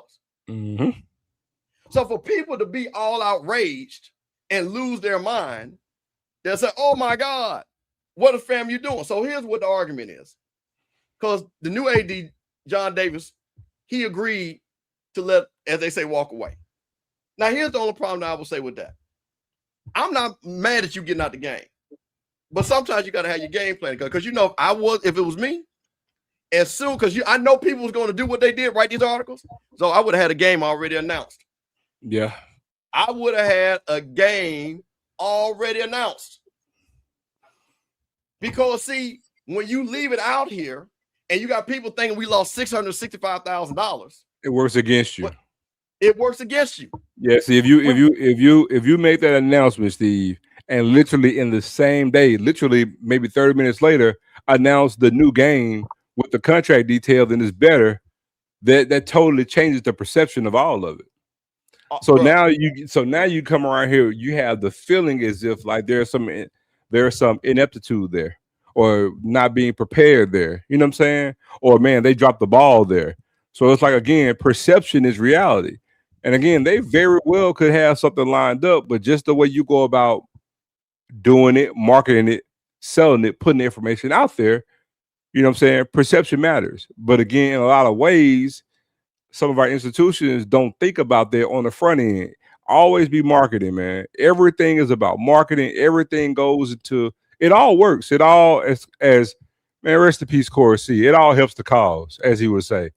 It does. But again, we drop the ball on so many aspects of it because we want to move a certain kind of way and whatever, man. But when it don't look like it's buttoned up, this is what you end up getting. It's just, so now, so let me show you this. I'm going to say this. Yesterday's price ain't today's price. So how in 2020 do you think that $665,000 was enough to go to Georgia when 7 years before you got $940,000? $940,000. Come on, man. And now here's the thing, Zoe. I'm gonna show you this, but here's the thing. North Carolina A&T is going to Georgia 2 years after that. Now, what did I say? Yesterday's price is not today's price, right? Mm-hmm. 2 years later, look at what North Carolina A&T. So let me tell you something. I'm gonna help y'all out, A&T. Look at what they're only getting. They're only getting $650,000. So 2 years afterwards, then we were supposed to play. A&T took that same deal. Hey. What are we doing? Hey. Come on, A&T. Hey, so man, I know. so I'm gonna help y'all out. Get up out that game and make them folks pay y'all that money. Man, listen, I know the largest HBCU in the country can do better than that. Bruh. So when people were dumping on FAMU, I said, wait a minute now. I said, wait a minute. What are we doing? So here's the thing, Zone. You know how much we're getting to go play University of Miami, Zone? That's our power base? No. We're getting $740,000. Wow. And we're getting another $40,000 from the band. No, wait a minute. Hey, you know what? Hey, no, it should not factor. It should not matter. And I'm going to tell you the reason why. Because we're playing the brand, not the mileage. The brand, sir. The University of Georgia has the money to take us and give us $1 million. And look, oh, hey, shout out to A&T Roy. I ain't heard from him. And you know what? Yeah, I'm gonna put the link in there and let you jump in. But Zoe, this was crazy. So I hear all this stuff, and you got people writing articles and things like that. And I'm not mad at you right now. But if you're going to write the article, man, at least put the numbers right. At least put the numbers right. So I'm gonna ask you a question: is this not the same reason why y'all got the Southern Heritage Classic? Very much so. Enough money was made. Very much so. And let me touch on that. I'm glad you mentioned it. That's a great question to ask. That's true. Emmett Jones just put a quote up, right? He said that's how HBCU survived in the past with all those classics they played. It paid the bills. But do you know why and how they paid the bills? See, this is again about you do something at a point in time because the lay of the land was different. Let me give you guys an example. So, do you guys know how classic started? And HBCUs are the ones who started them. Do you guys know how they started? As you guys are most well aware, most of our HBCUs are in the hood or in very, very rural areas, right? But the majority of our big name schools were in the hood or the black side of town. And so back then, when they started in the 20s and 30s, nobody had a 30,000 seat stadium on their campus. They don't really have them now. So most of our schools had 5,000 seat stadiums, 4,000 seat stadiums. So it was more economical because we were in urban areas and we had a name. So Grambling Stadium at the time, for example, Grambling was the Black Notre Dame. Well, it made sense for Grambling. They could draw 30,000 in Chicago, 30,000 in New York playing Morgan State. So if it made more financial sense to go to a neutral ground to get 30,000 tickets and then split it with somebody, but I can only get 4,000 at home. So that's why the classics grew the way they did, because it was more financially fit to do those games than play them at home. Right? So that's how they blew. That's how they grew the way that they did. You guys need to understand that. Also, for an example, Steve, you know this. Steve, when you was a kid, when you was young and back in high school over there at St. Joe, on Saturdays at the vet, what was happening, Steve? Every Saturday at the vet, they had double headers and triple headers. They did. Ole Miss played the majority of their home games in Jackson. And then they would have triple headers sometimes. And then Jackson State would play Grambling or have a SWAC game that night. But they changed that in 1992 because they was like, you know what? We're going to invest in our schools because we think we can get more money at home than we can play in these games in Jackson. Because we got to travel to Jackson and yada, yada, yada. So I brought that up to say this. Yes, we did those at that point in time because it was more economically fit. It was more fiscal rewarding to do that. In this day and age, not so much. Because if I got a 25,000 seat stadium on campus, 22 to 25,000 seat stadium on campus, if I can get 20,000 people at home, I can make the money. I don't necessarily have to go to a classic. Right. That's why, to be honest, when you talk about a Jackson State, it's asinine to sit there and move. Because I hope you guys understand that for every classic that you go play, you're removing a home. You're basically giving a home game away. You're giving it away. Instead of trying to do the groundwork, do the legwork to build your fan base, having 6 guaranteed games at home every year. Because Steve, guess what? If you knew FAMU was going to have 6 home games every year, don't you think that's more advantageous for your football team to have success? Oh, 100%. So, but again, I'm gonna answer your question, bro. Because I know you in on. I'm gonna answer your question. Go ahead. But again, we give our games away on the sake of playing a classic or remote classic game, right? Because we'll say, oh, well, we get more money, you know what I'm saying, for this game than we would at home. Because again, it's easy. We don't want to do the work to build up stuff at home. So, because I'm gonna tell you, if we really being real, no HBCU should play more than one classic game. It's asinine too. It really, really is. So if you got a schedule and you only got 4 home games, tell me how that's beneficial to the morale and also the perception and the image of the program that you're trying to build. You're not building anything.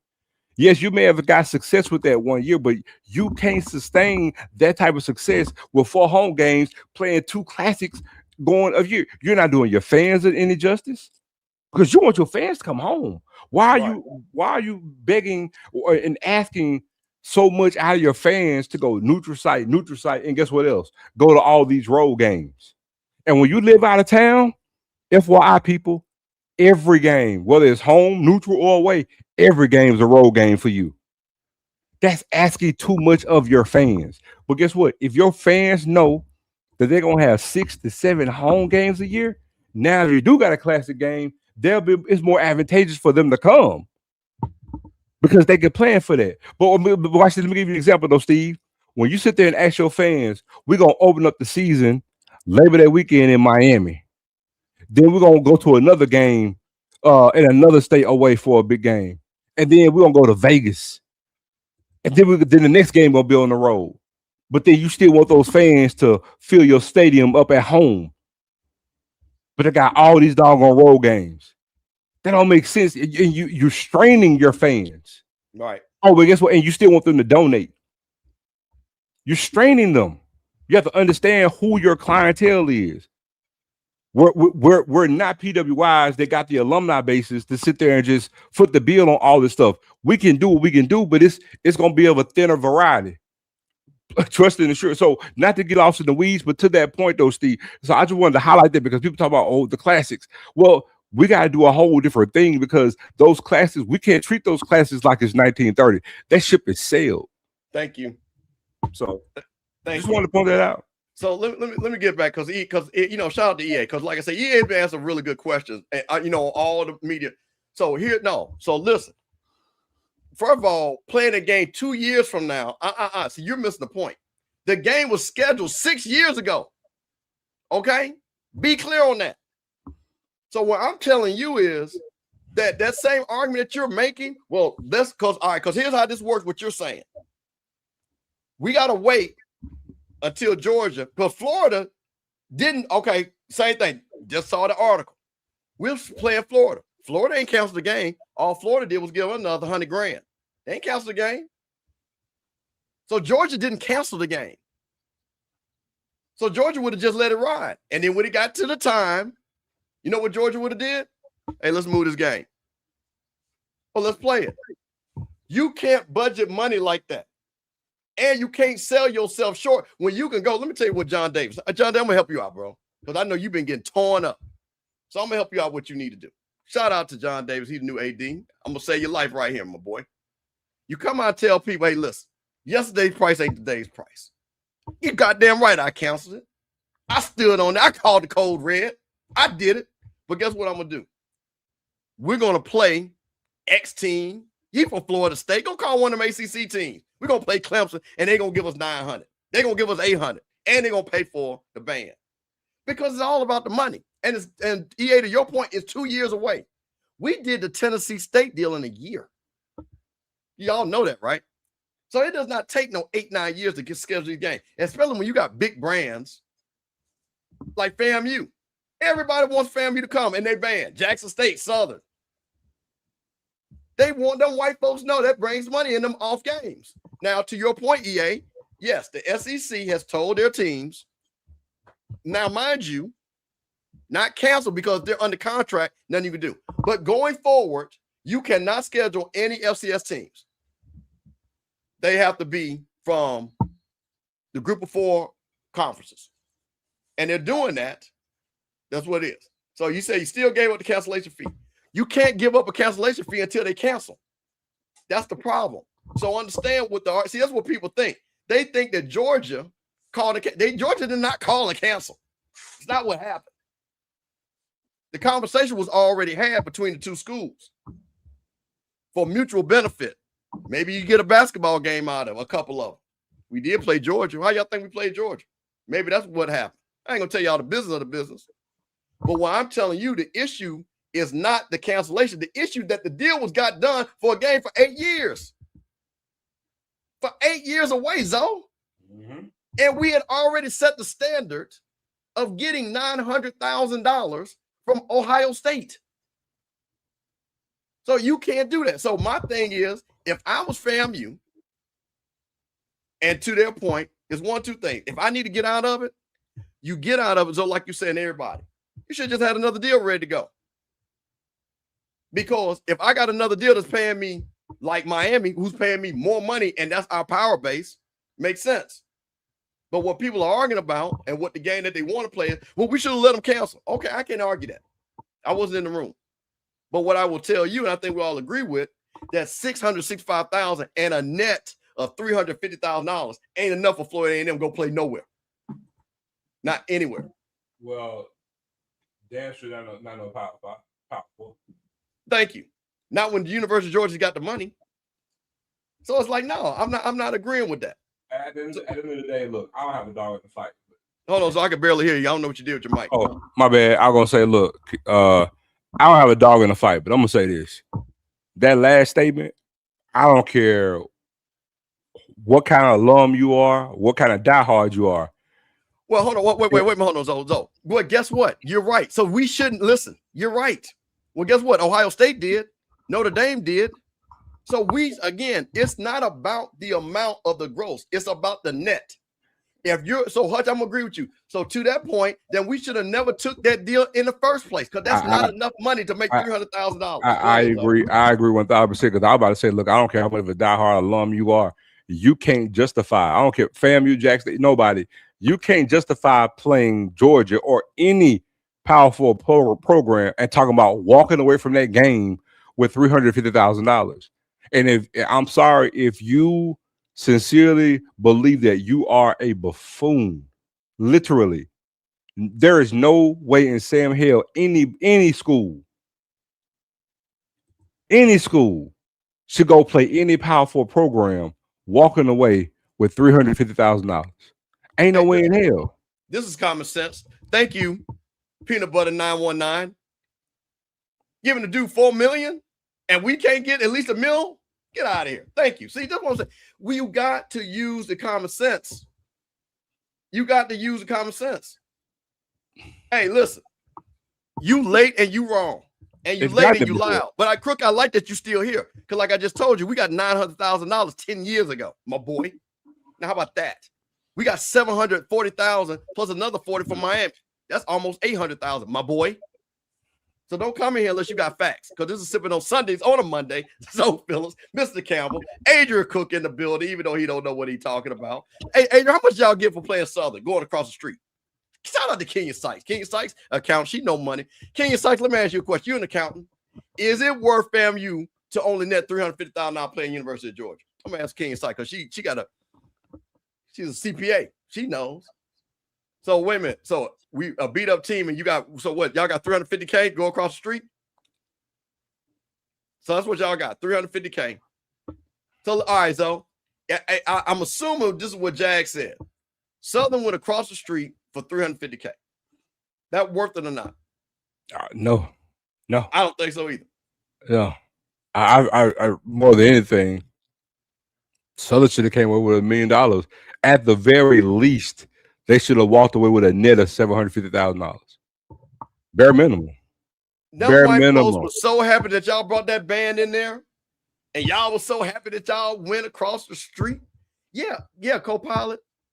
Yeah, it's worth it because this is what I'm trying to tell you.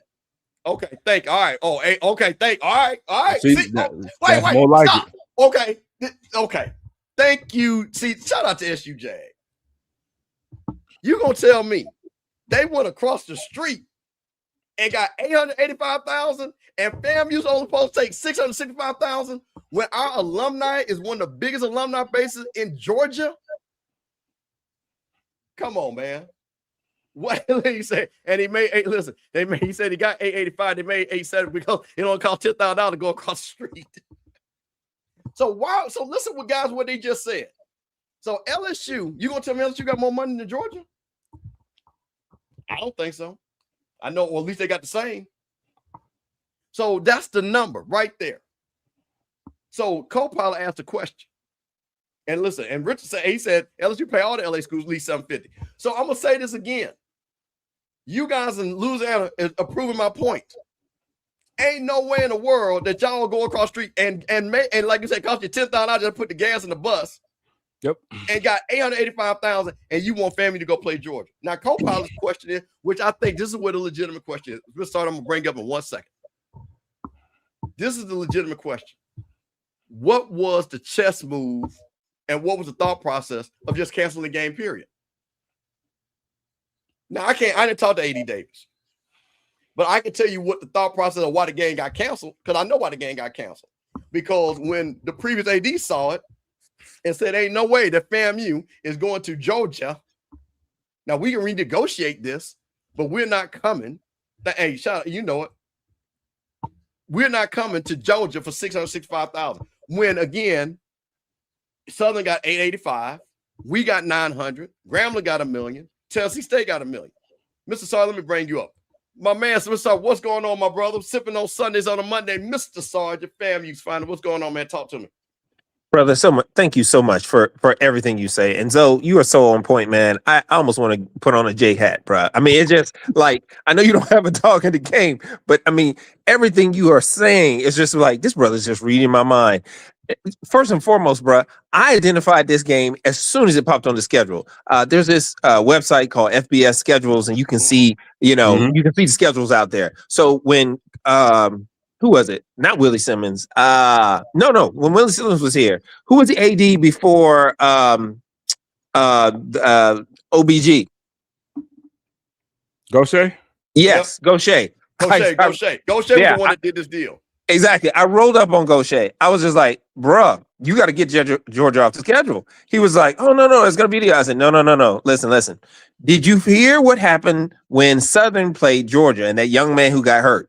That can't happen to any of our students, any of our football scholarship athletes at our school. I know that was a bizarre, but that risk alone is too big of a risk. We can't have anybody's child send their child to Florida A&M, get hurt to the point where he came in walking, left in a wheelchair. Right. I know that's an extreme situation.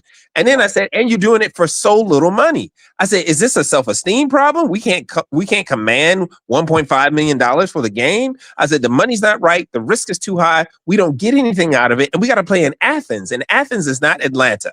Right. Athens is not Atlanta. The location is wrong. So then he just kind of blew me off. Then we got the next AD and then the next AD.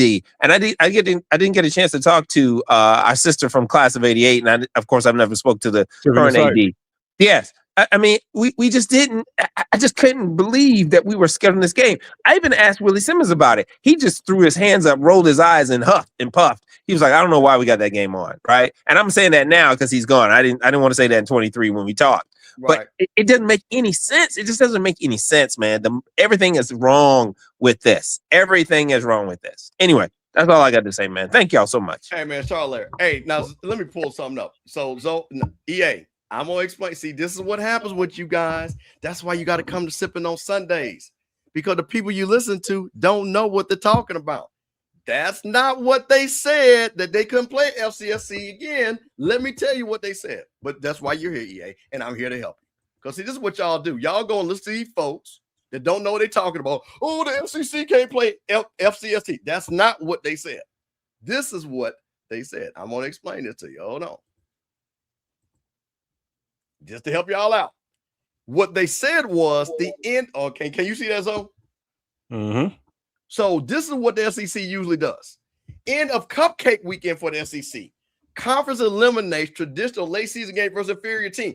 The SEC conference games in the next to last weekend starting in 2027 instead of FCS and weaker FBS teams. So what would happen? And let me just pull this on down. So because y'all thought this is what y'all was.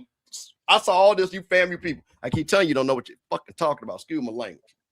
So again, the conference athletic directors voted Tuesday at the spring meetings to play all conference games on the second to last weekend of the regular season. It ends the traditional warm-up weekend when most SEC programs play FCS or lower team. So what usually would happen, I'm gonna give you an example. Alabama would always schedule a FCS team before they played Auburn. Yep. Florida would always schedule an FCS team before they played Florida State. On and on and on. That's what they're talking about, my boy. They're not talking about not playing FCS teams. So see, you guys go out there and y'all let them people tell you stuff and they be loud and wrong. And when I saw that, I was like, what? See, I got to come on Sipping on Sundays and correct y'all like I always do. So no, EA, yes, they can still play FCS teams. But what they can't do is wait until the second to the last week of the season. You can play them at the beginning of the season all you want. Wait a minute. You know what? Thank you, Hutch. Stop listening to the auntie shows. Stop listening to them folks. You know what? Because we're going to talk about it. Stop listening to them people that make them bad AI graphics. Listen to your people over here. I keep trying to tell you, I know folks. I knew about all of this. So come on, man. So you guys want to sit back here and trash. Y'all thought y'all was doing, and DA, this ain't nothing against you, but I thought, oh, you see that? They need to cancel that game. And look at this. The SEC ain't even playing games. Loud and wrong, my boy. They still going to play it. Florida did not cancel our game. They just moved it because of this reason. Because of this reason right here. And Karen, you know that you're from down there. They've been doing that. Yep. So now, this is the reason why FAMU had to go and make a move, because I'm not going to have you hold me hostage for $665,000 when I can cancel that game. And this way, hey, John, I'm going to help you out, my boy. You cancel the game, and then you go get the game. It's the same money. It's the same money because the Georgia game did not fall in that date.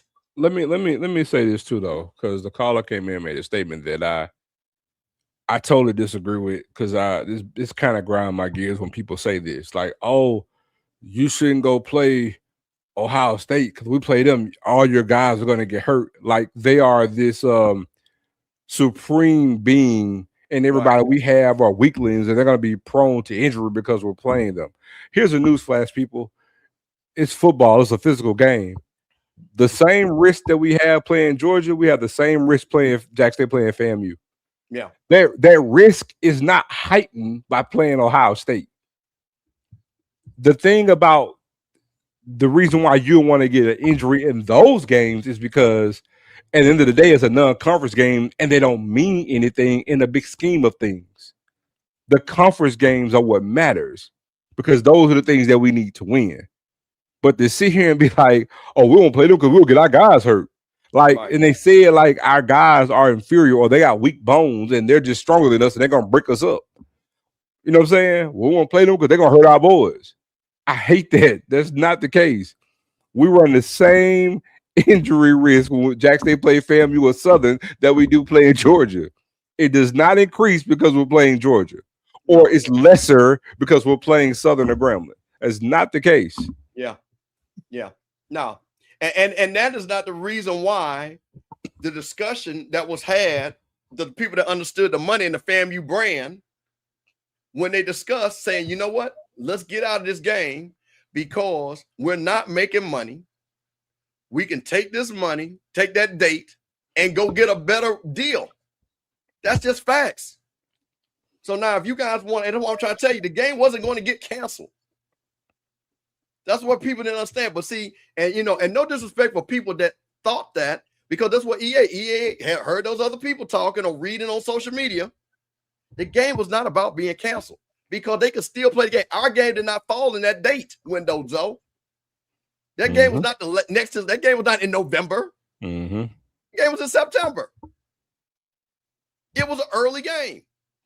So we're about business at FAMU. We're about brand. So guess what? We'd be better off playing Miami again in 2028. I agree. And if you can cancel out of a bad deal to get a good one, or if you got to reset, then so be it.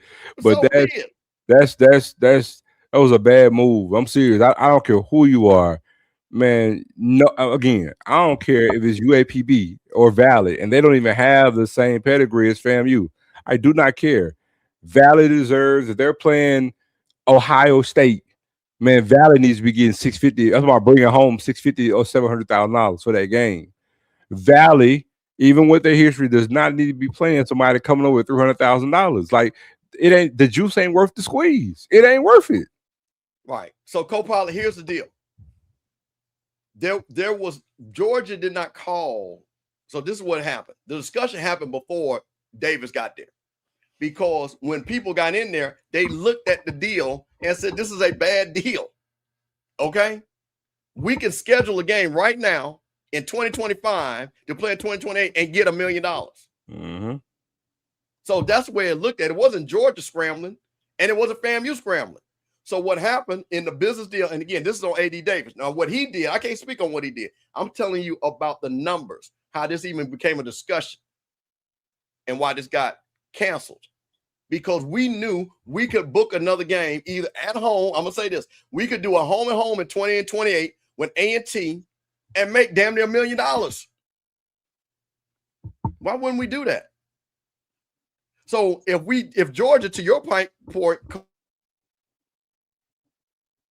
you froze, Steve.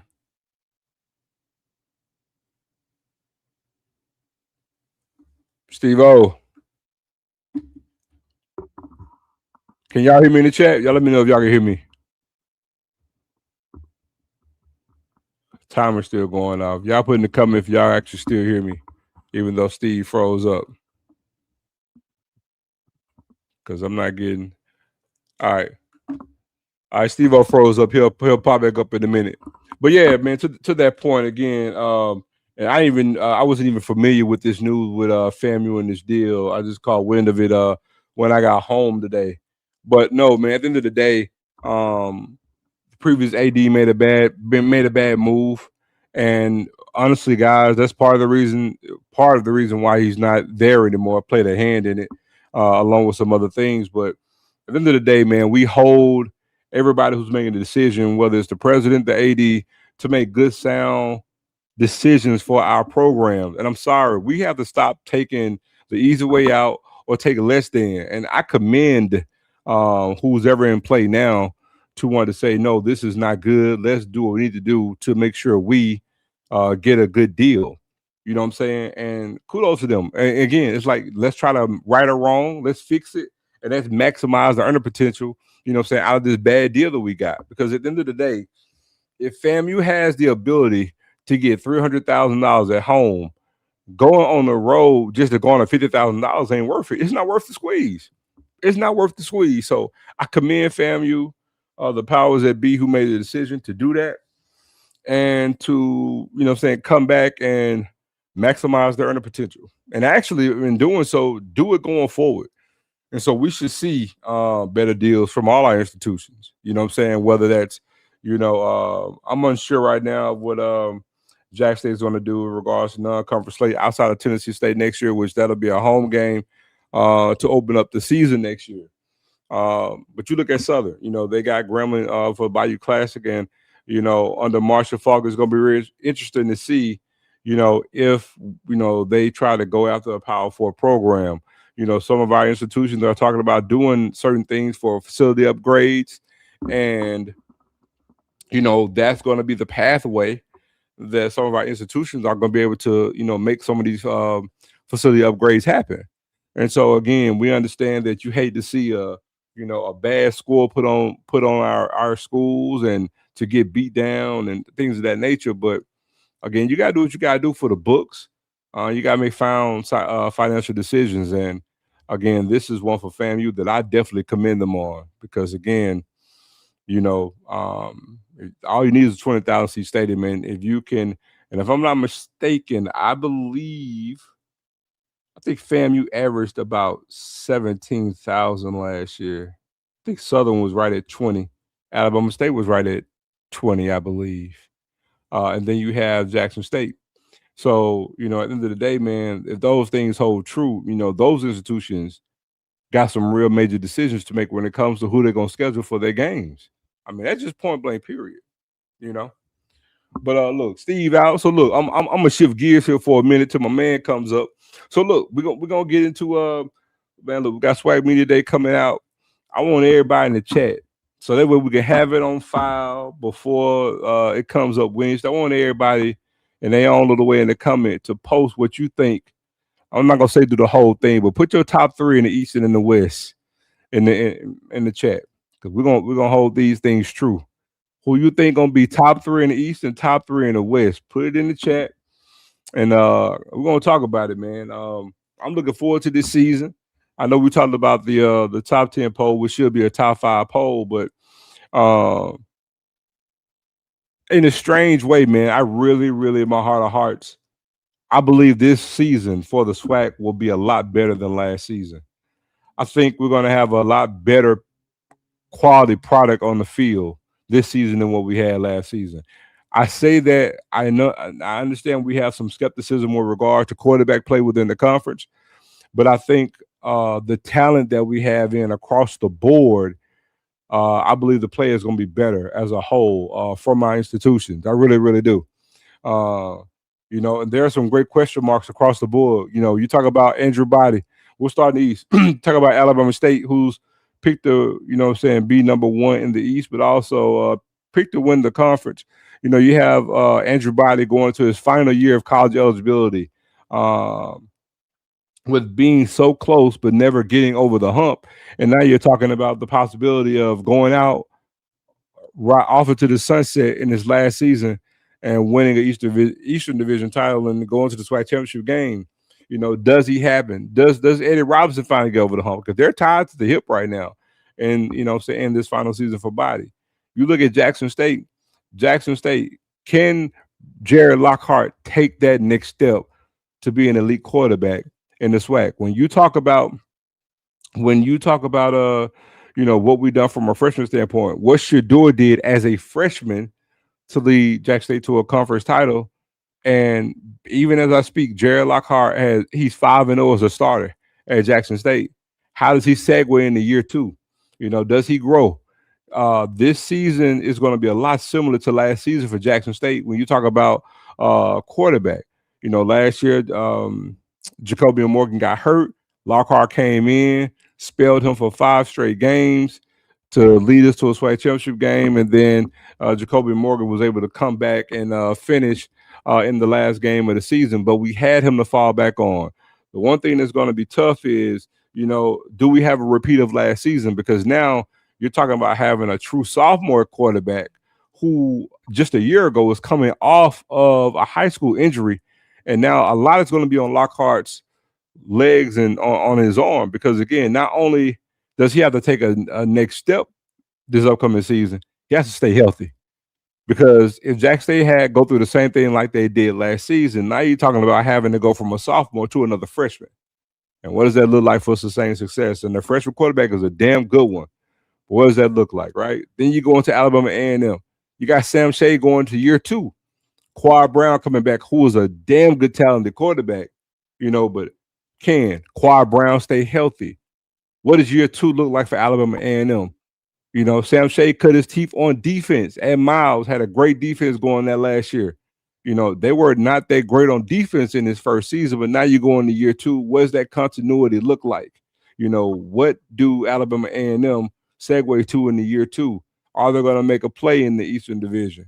Then you move over to Bethune-Cookman. You saw how they came on offense last year with like gangbusters, right? Putting up all these great points and tore it down the stretch. You know, they big game against Jack State where they came up short, end up in the latter part of the year beating FAMU, which caused the demise of James Colsey. You know, what do they look like now in this rebuilding year for Bethune-Cookman? And then you got FAMU. Again, FAMU always going to have the talent, bringing in a brand new coach. Similar, FAMU's having vibes of TC Taylor being at Jackson State. You know, what does that look like in year 1 for Quinn Gray, right? Bringing in a quarterback that he's familiar with, coming up from D2 to D1. You know, what does that look like? The East has great questions. You look at Valley. You know, you talk about T-Book. All-pro cornerback coming into his second year, and Valley, for all his worth, you know what I'm saying, they showed some things, because it's one thing that I can say about Valley. Valley proved last year that they got talent. They had a lot of guys to leave that program that only had 1 win to with some big institutions. Go look at their players and where they went to. They came off a bad Valley team. So I think T-Buck was right. They just got to find and learn. They got to learn how to win.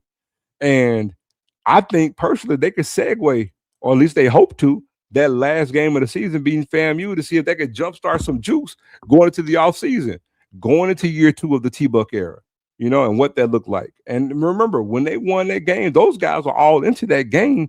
And look at the way they celebrated after they won that game, because that team could have folded, they could have quit, but they didn't, right? And so you're talking about going into year 2 for the T-Buck era. Then you move over to the West. You know, you got Prairie View, the defending SWAC champion. They lose some things, but again, their coach is unfazed because, again, like Jackson State, he said, hey, we can rebuild. And, you know, so far, Prairie View fans feel like they have. We got to see it. But they feel real good about what they got going to year 2. And again, once you become the champion, the target's on your back. And to beat a man, you got to beat the man. And right now, Prairie View's the man. But also, you look at Alcorn. Didn't have a great year. But also, Alcorn came in. And again, Alcorn in the conference that has a returning quarterback. Southern stunk it up last year. Stunk it up. But guess what? They're rejuvenated with the return with the insert of Marshall Falk as head coach, loving the staff that came in, and Southern's always had players. But now, you know, what does year 1 look like? You know, they were going to run that that go offense. Now made some changes, and we don't know exactly what's going to happen within that offense, what that's going to look like, right? You look at Grambling. Grambling won last year, the highlight of their season. They beat Jackson State in Vegas. You know what I'm saying? Still, I think Grambling ended up with 7 wins or 8 wins, 75, 8-4, one of the two. And they got some momentum into that. You still got Pine Bluff and Texas Southern holding up the end, but I think Gramblin's going to be a player. I think Alcorn's going to be a player. So, for me, you got Prairie View, Alcorn, and Grambling in that top 3 in the West. That's going to contend with Prairie View or try to, be on the fight for Prairie View for that for that Western Division crown. And in the East, man, I think it's going to be a little bit deeper this year. I truly do. I think it's going to be Alabama State, Alabama A&M, FAMU, and Jackson State. So, hey, so can you hear me? I hear you loud and clear, Rock. Hey, I just want to make a comment. You mentioned some things about Oh, you good? Well, you mentioned some things about Andrew Body when you first opened this up, right? And and from a historical sense, I wanted to get the impact of Andrew Body in the conference so far, because I want to, for me, as a player in this conference, since I've been watching it, he's probably right behind Shador or on par with Musa as being the 2 most effective quarterbacks in the since I've been here. I'm trying to think in the last 5 years, has there been anybody as effective as more effective? Well, we can say Shador far and away was effective, right? Was he won an MVP, freshman of the year, and so he was far and away the best quarterback in the past 5 years. Wouldn't you agree? Let's just start, as that as a base. When you say effective, what do you mean? I mean, effective as far as what he was able to do statistically and also win. Because there's not been many quarterbacks to win. I'm gonna say this. I want to say yeah, but okay. In a vacuum, I'm gonna say Body and Morgan, right? But see, I feel like when you say effective, I think you're probably leaning more so to, I guess, skill set and athleticism, maybe, or how you view his talent to be. Because what I really want to see, because I think Andrew's in a unique space to where, of course, he doesn't have the championships that Musa or even Morgan or Shador has, right? Admit that, but he has had an impact on the conference, meaning that he's had 2 seasons in this conference where he's been a game away from playing in the big game. Yeah, and I think so. Here's my thing to that, and I'm not going 2 different programs. That's what I'm saying. But here's the thing, though, right? So, okay, I'm glad you mentioned it. So let me put it to you like this, Rock. So let's go to Body's first year, right? When he's at Texas Southern, the thing that helped him, it was 2 things at play. Let's go straight, and I can go year by year, right? So the main thing at play for Andrew Body was coming out of high school. He was had a great high school career, so there was some buzz there, right? And at the end of the day, one thing is true in the SWAC: when you come in as a backup and you're a young player, there's going to be buzz there because everybody always going to fall in love with the backup quarterback. Point blank, period. So when you go down to his freshman year and you say, because hindsight is 2020, you go back to his freshman year, okay, what did he do? The main thing that helped him was he was at Texas Southern, who doesn't have any type of winning pedigree. So his greatest claim to fame his freshman season was, yes, he played well, he beat Southern, right? It's the only good win that he had really his freshman year. I think he beat Grambling as well. Okay, Grambling, okay. He beat Southern, but that Southern team, you know what I'm saying, like those 2 wins, right? Then you go to his sophomore year, because from a statistical standpoint, it wasn't a great year. But because he had buzz, and I'm going to say this, because a lot of HBCU fans, anything that we see that can almost evoke something like a Steve McNair, we cling to it, right? And so sophomore year, he beat Southern again. It wasn't a good Southern team, and that was the only good win he had his sophomore year. And he statistically he didn't have a great year. This is not to knock him, but the thing I think Andrew Body has more than anything is that people fall in love with style of play, and you add the youth to it. It's kind of like Jerry Lockhart for Jack State fans right now. You see what I'm saying? We came in, we saw something against that Grambling game. We can see the talent, and yeah, and right now Lockhart's 5-0. But again, there's so much more that you got to see to crown him because he got to grow some more from that. And so, same thing with Body. And this is not to take anything because you can see the talent, right? We see it. But then now you go to after the second year, he gets hurt. Then he transfers over to Alabama State, right? Goes there. And now, it was after he remember he attempted to play his third year at and then he got hurt in the opening game of the season. And I'm saying missed that whole year. Then he transfers. So when he transfers, then you see what he's done at Alabama State. You look at what it was last season, and he had a great year last year. Then also again, you go down to that first game of the season against UAB. They put up these great numbers. He threw and ran the ball well. You see what I'm saying? But they came up short. And one thing about HBCU fans too, which you're gonna see a lot of, when you get that type of performance and you lose, we still hang on that because it's like a moral victory because it was UAB. You see what I'm saying? But then again, when it came to the big game, he lost. Because I can tell you right now, if I were to pull up every game in Andrew Body's career up until now, and I were to tell you the teams that he's been a part of that won, that beat teams that were 500 or better, he has a losing record. And this is not take a stab at him. These are just the resume. It is what it is. But I would say, to your point, I'm still going to say, even with saying that because of his talent, I can say yes to what you're saying. Let me get back to the question. I can say yes to that. But that's why I say define effective, because when I look at Jacoby and Morgan, no, Jacoby and Morgan doesn't have the natural raw talent that Body has. But when you look at what he did from his framework of the leader of the team and leading his team, because even though he took a back seat and he was the quote unquote game manager for the duration of that season during 2024, when the game was on the line, the biggest game of the year, he was the best player on the field. So that's the thing that I can give Jacoby and Morgan and say, okay, you know what? In that case, to the question that you're asking, I can say Andrew Body's a 1A and Morgan, since that time frame, is a 1B. Because I would even put Morgan's performance in the Celebration Bowl over Moosa's. Moosa had a better season than what Morgan did. You see what I'm saying? During that season, what was that, 2023? Yes. Moosa had a better statistical season than what Morgan did. But in that championship game, I would venture to say out of any SWAC quarterbacks of the Celebration Bowls, outside of Kincaid, Morgan had the best game. Well, I wouldn't.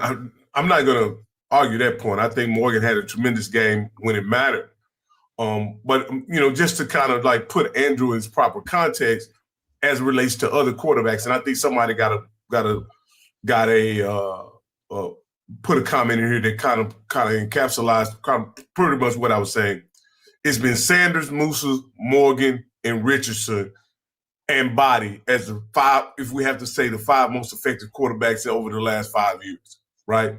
I think that's we can say that.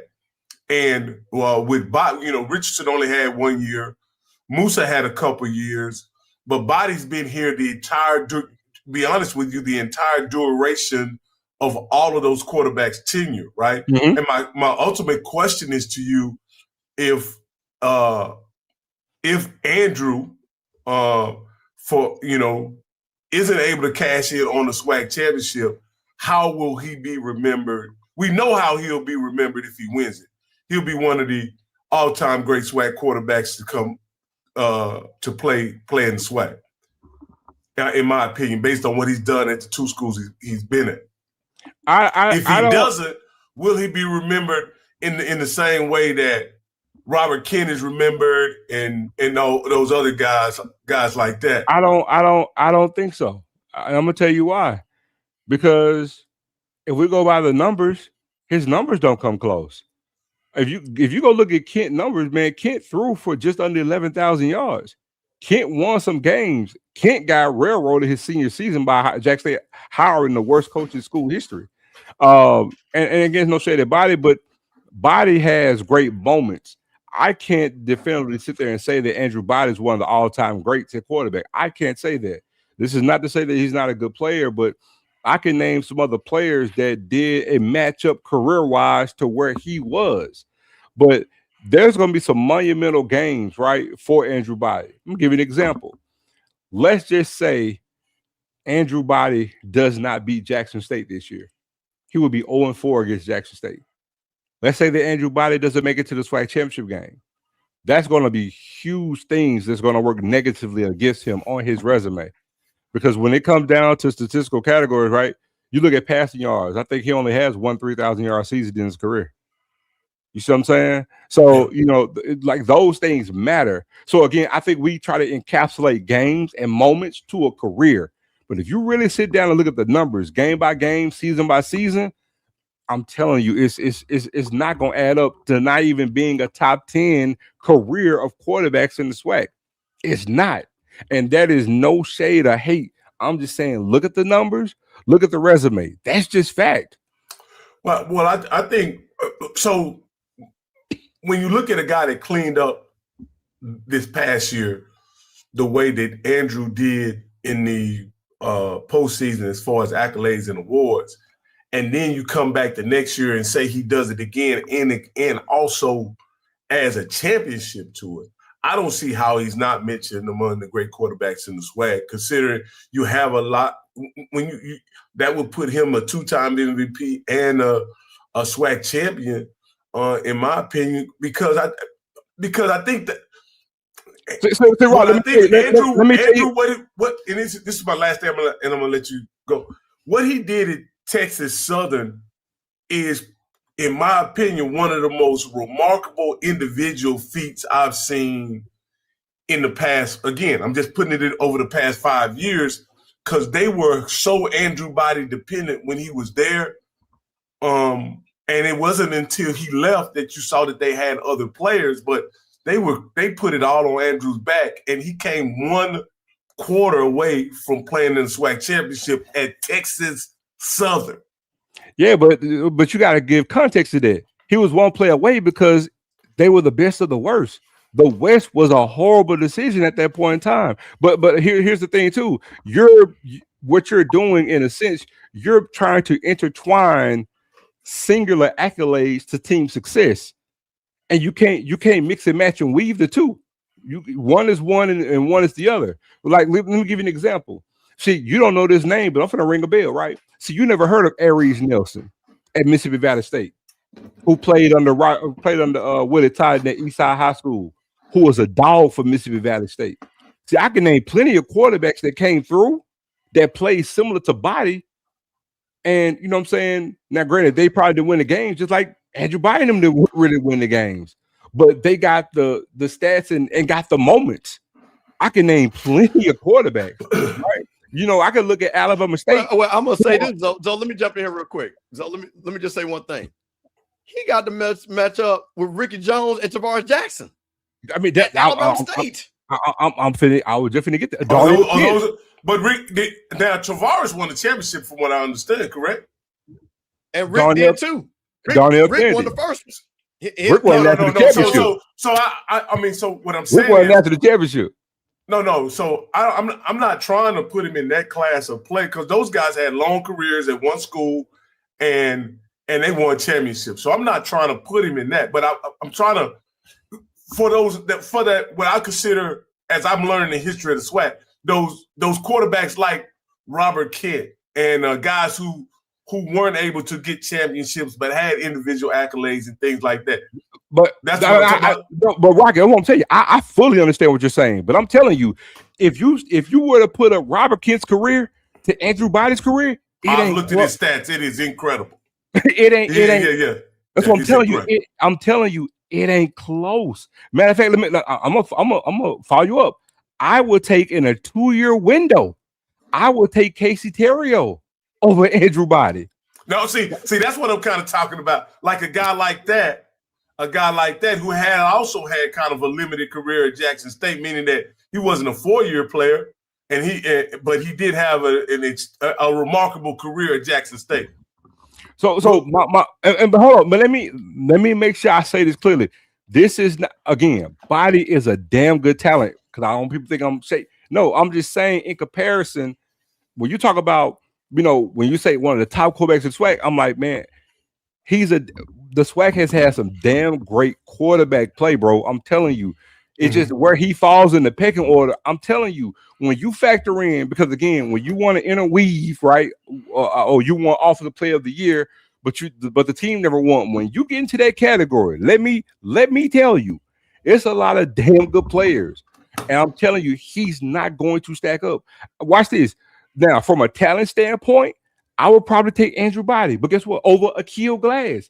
Look at what Akil Glass did at Alabama A&M in comparison to Andrew Body. Just quarterback play, right? And I think Andrew Body's a better player. But then also, you go back, now granted, this is pre-SWAC, but I was about to say, if only FAMU was in the conference at that time. What's my boy, what's his last name? Stanley, right? Steve, at quarterback for FAMU? Yeah. But then Sunshine, you got Sunshine. You got so many players, bro. Like, when you get a chance, I want you, Rocky, when you get a chance, I want you to pull up Aries Nelson at Mississippi Valley State. Okay. I really want you to pull him up. He was a damn I good know player. that name for some reason. Also, there was another quarterback that Valley had before Corey Holmes was there. When they beat Jack State in 1994, I cannot think of his name. Real light skinned dude, man. He was cold at Valley. You look at Darnell Kennedy, who played opposite Robert Kent. Go look at Darnell Kennedy stats at Alabama State. But he was a champion though. That guy's a champion. What? Hold on, did they win? Yeah, because that's what that was coach's team. Yeah, it was coach's team. Coach Cole. That was their squad. Oh, he may not have won. He may not have won until after he left. I don't think Kennedy won SWAC championship though. They just beat us for hunger. They played for one, I think, but they didn't win it. Because Alabama State won 2004 with Tavares Jackson. I don't think Kennedy won SWAC championship. Yeah, you're right. But my point is, real quick. Go ahead. We got a couple people that put in. I want to hold them up. But my point is, and again, so this is not to poo-hoo on Body and what he's done. But I'm telling you, the stats. He didn't. People may think Body threw for 3,000 yards every year. No, he did not. He has some great games running the ball. He's put bad teams and made them competitive, but they came up short. Again, when you look at the resume, go look at his win-loss record against teams that are 500 or better. I mean, I'm telling you, so he has so many things working against him. But to your point, Rocky, he can change a good point of the narrative this season. But also, but if he doesn't, it's going to make it even worse. Going 0-4 against Jackson State is not going to look good for him. Not winning a conference title at all is not going to be good for him. And then you still can say, man, he was a good HBCU quarterback. But man, when you stack him up against these other names that didn't win, I'm telling you, he's not going to be top 5. I'm telling you, you're gonna be sadly mistaken. We really get to talk about some names and some of these.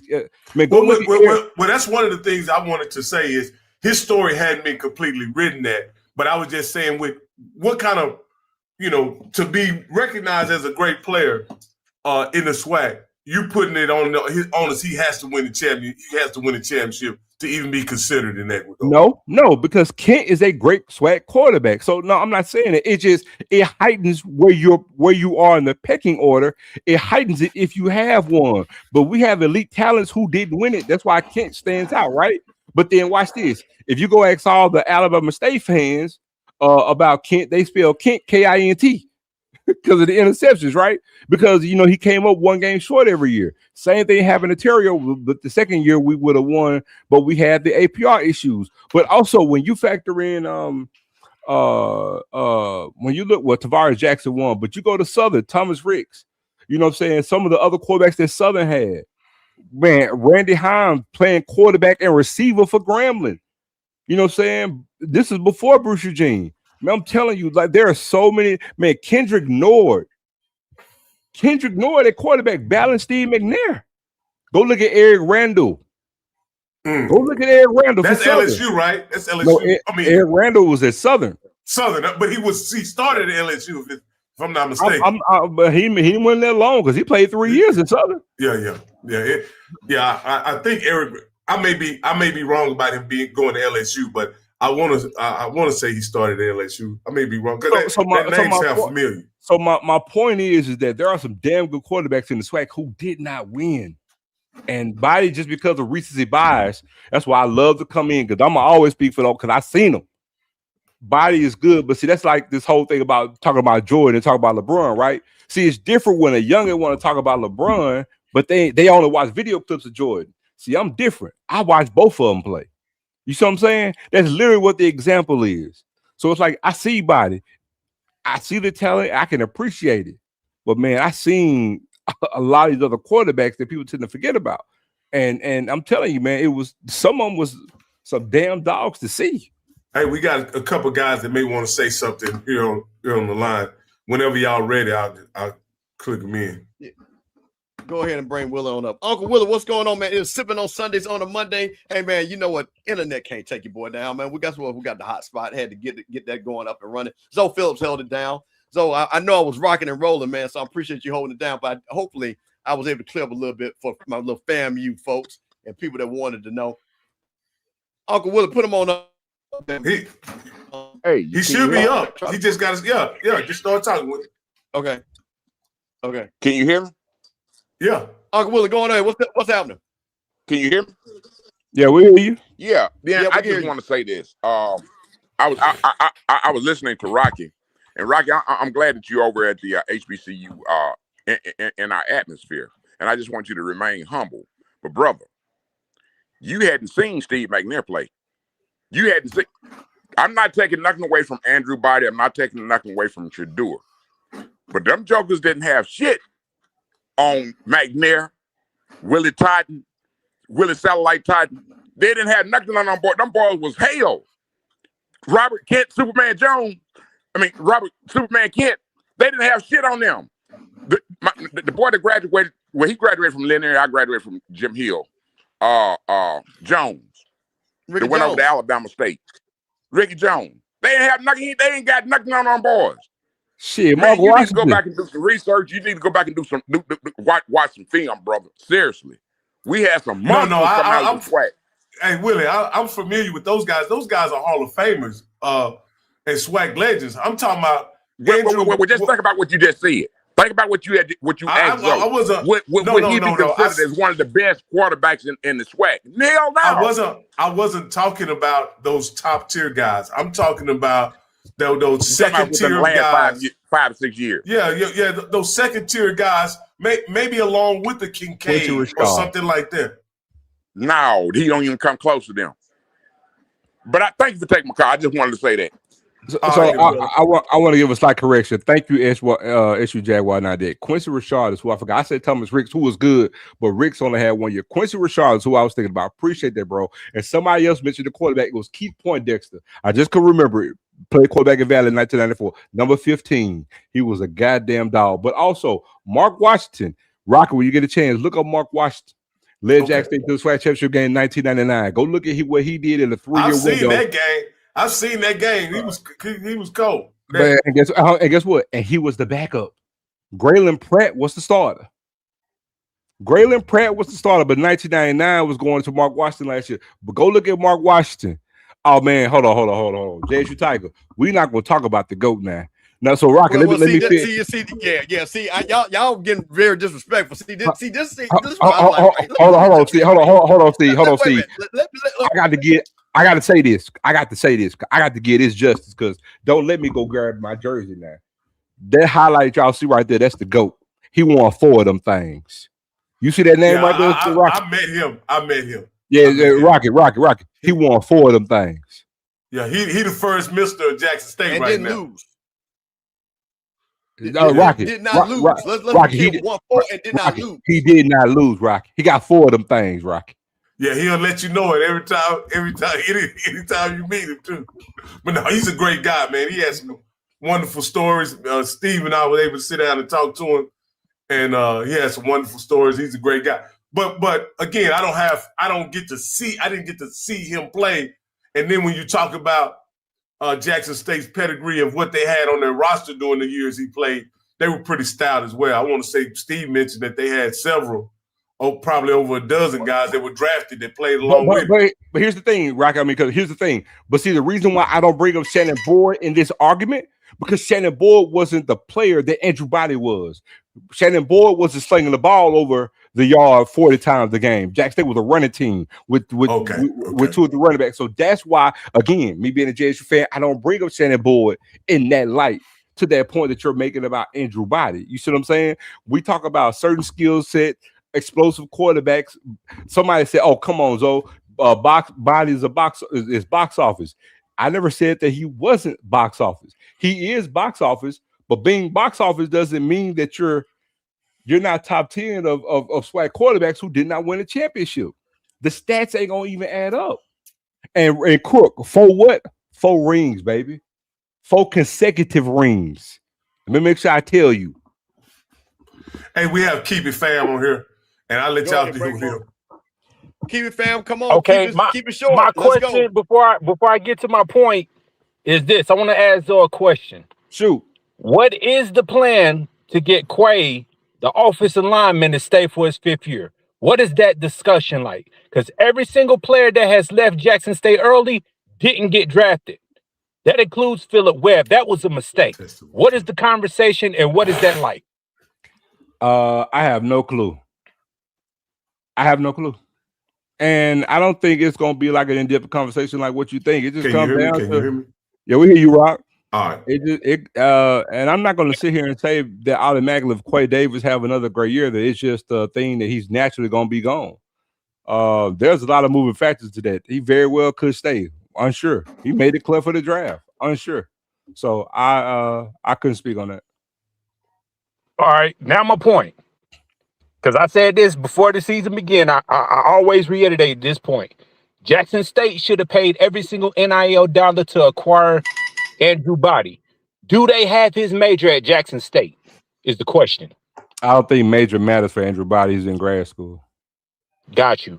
So if they don't win at Alabama State and they somehow lose after paying all of that NIL money to acquire talent, and they win the Celebration Bowl, we're going to revisit this conversation, and it's going to be a whole nother deal. I'm going to have something special for you.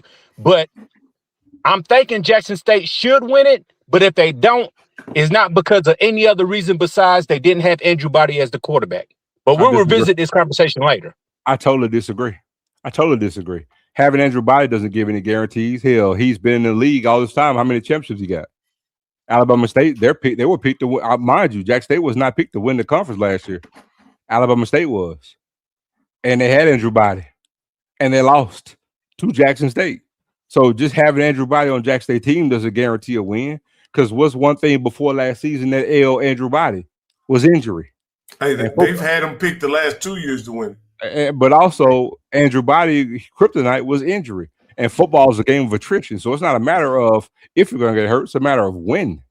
And so last season was his first season playing all of it without having a known injury where he's missing games. He played every game last year. But he got hurt during the Prairie game, if I remember correctly. And that's when they brought the backup in to play a good little bit of time in that game against Prairie View. But this whole thing of just saying Jackson to win it is solely because of Andrew Body, I totally agree. Jackson State have other issues that could derail them, injury being one of them. Because, again, they're playing a sophomore quarterback who started 5 games, who's 5-0. And no matter what you saw with Lockhart's talent, you still need to see growth from year 1 to year 2. Make no mistake about it. No matter how good you feel about about Jared Lockhart and his talent, all Jack State fans, you better hear me clear as day. Jared Lockhart still has to take another step and be better at his craft for Jackson State to win a championship. That's number 1. But number 2, he has to stay healthy. He's a dual threat quarterback. But how often will he give the free will to be able to run next season? Because remember, he has 2 freshmen behind him too. And though we had success with a freshman spilling Jacoby and Morgan, you don't want to look that horse in the face 2 years in a row. Because at some point, it's going to bite you. And yes, we have another great freshman behind him, but you don't want to sit there and look that in the face year after year after year.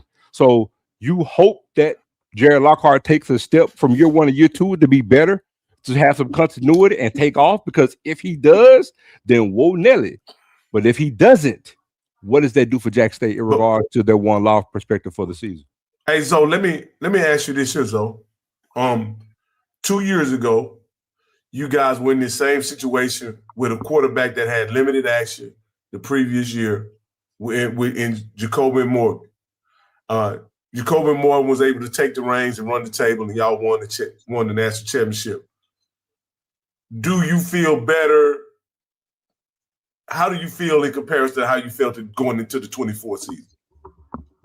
Well, it was different because similar to last season, Jacobian played a lot the year prior to, right? But the one difference in Jacobian being behind the scenes was even the year prior to that, when Jason Brown was there, Jacobian was a leader on the team.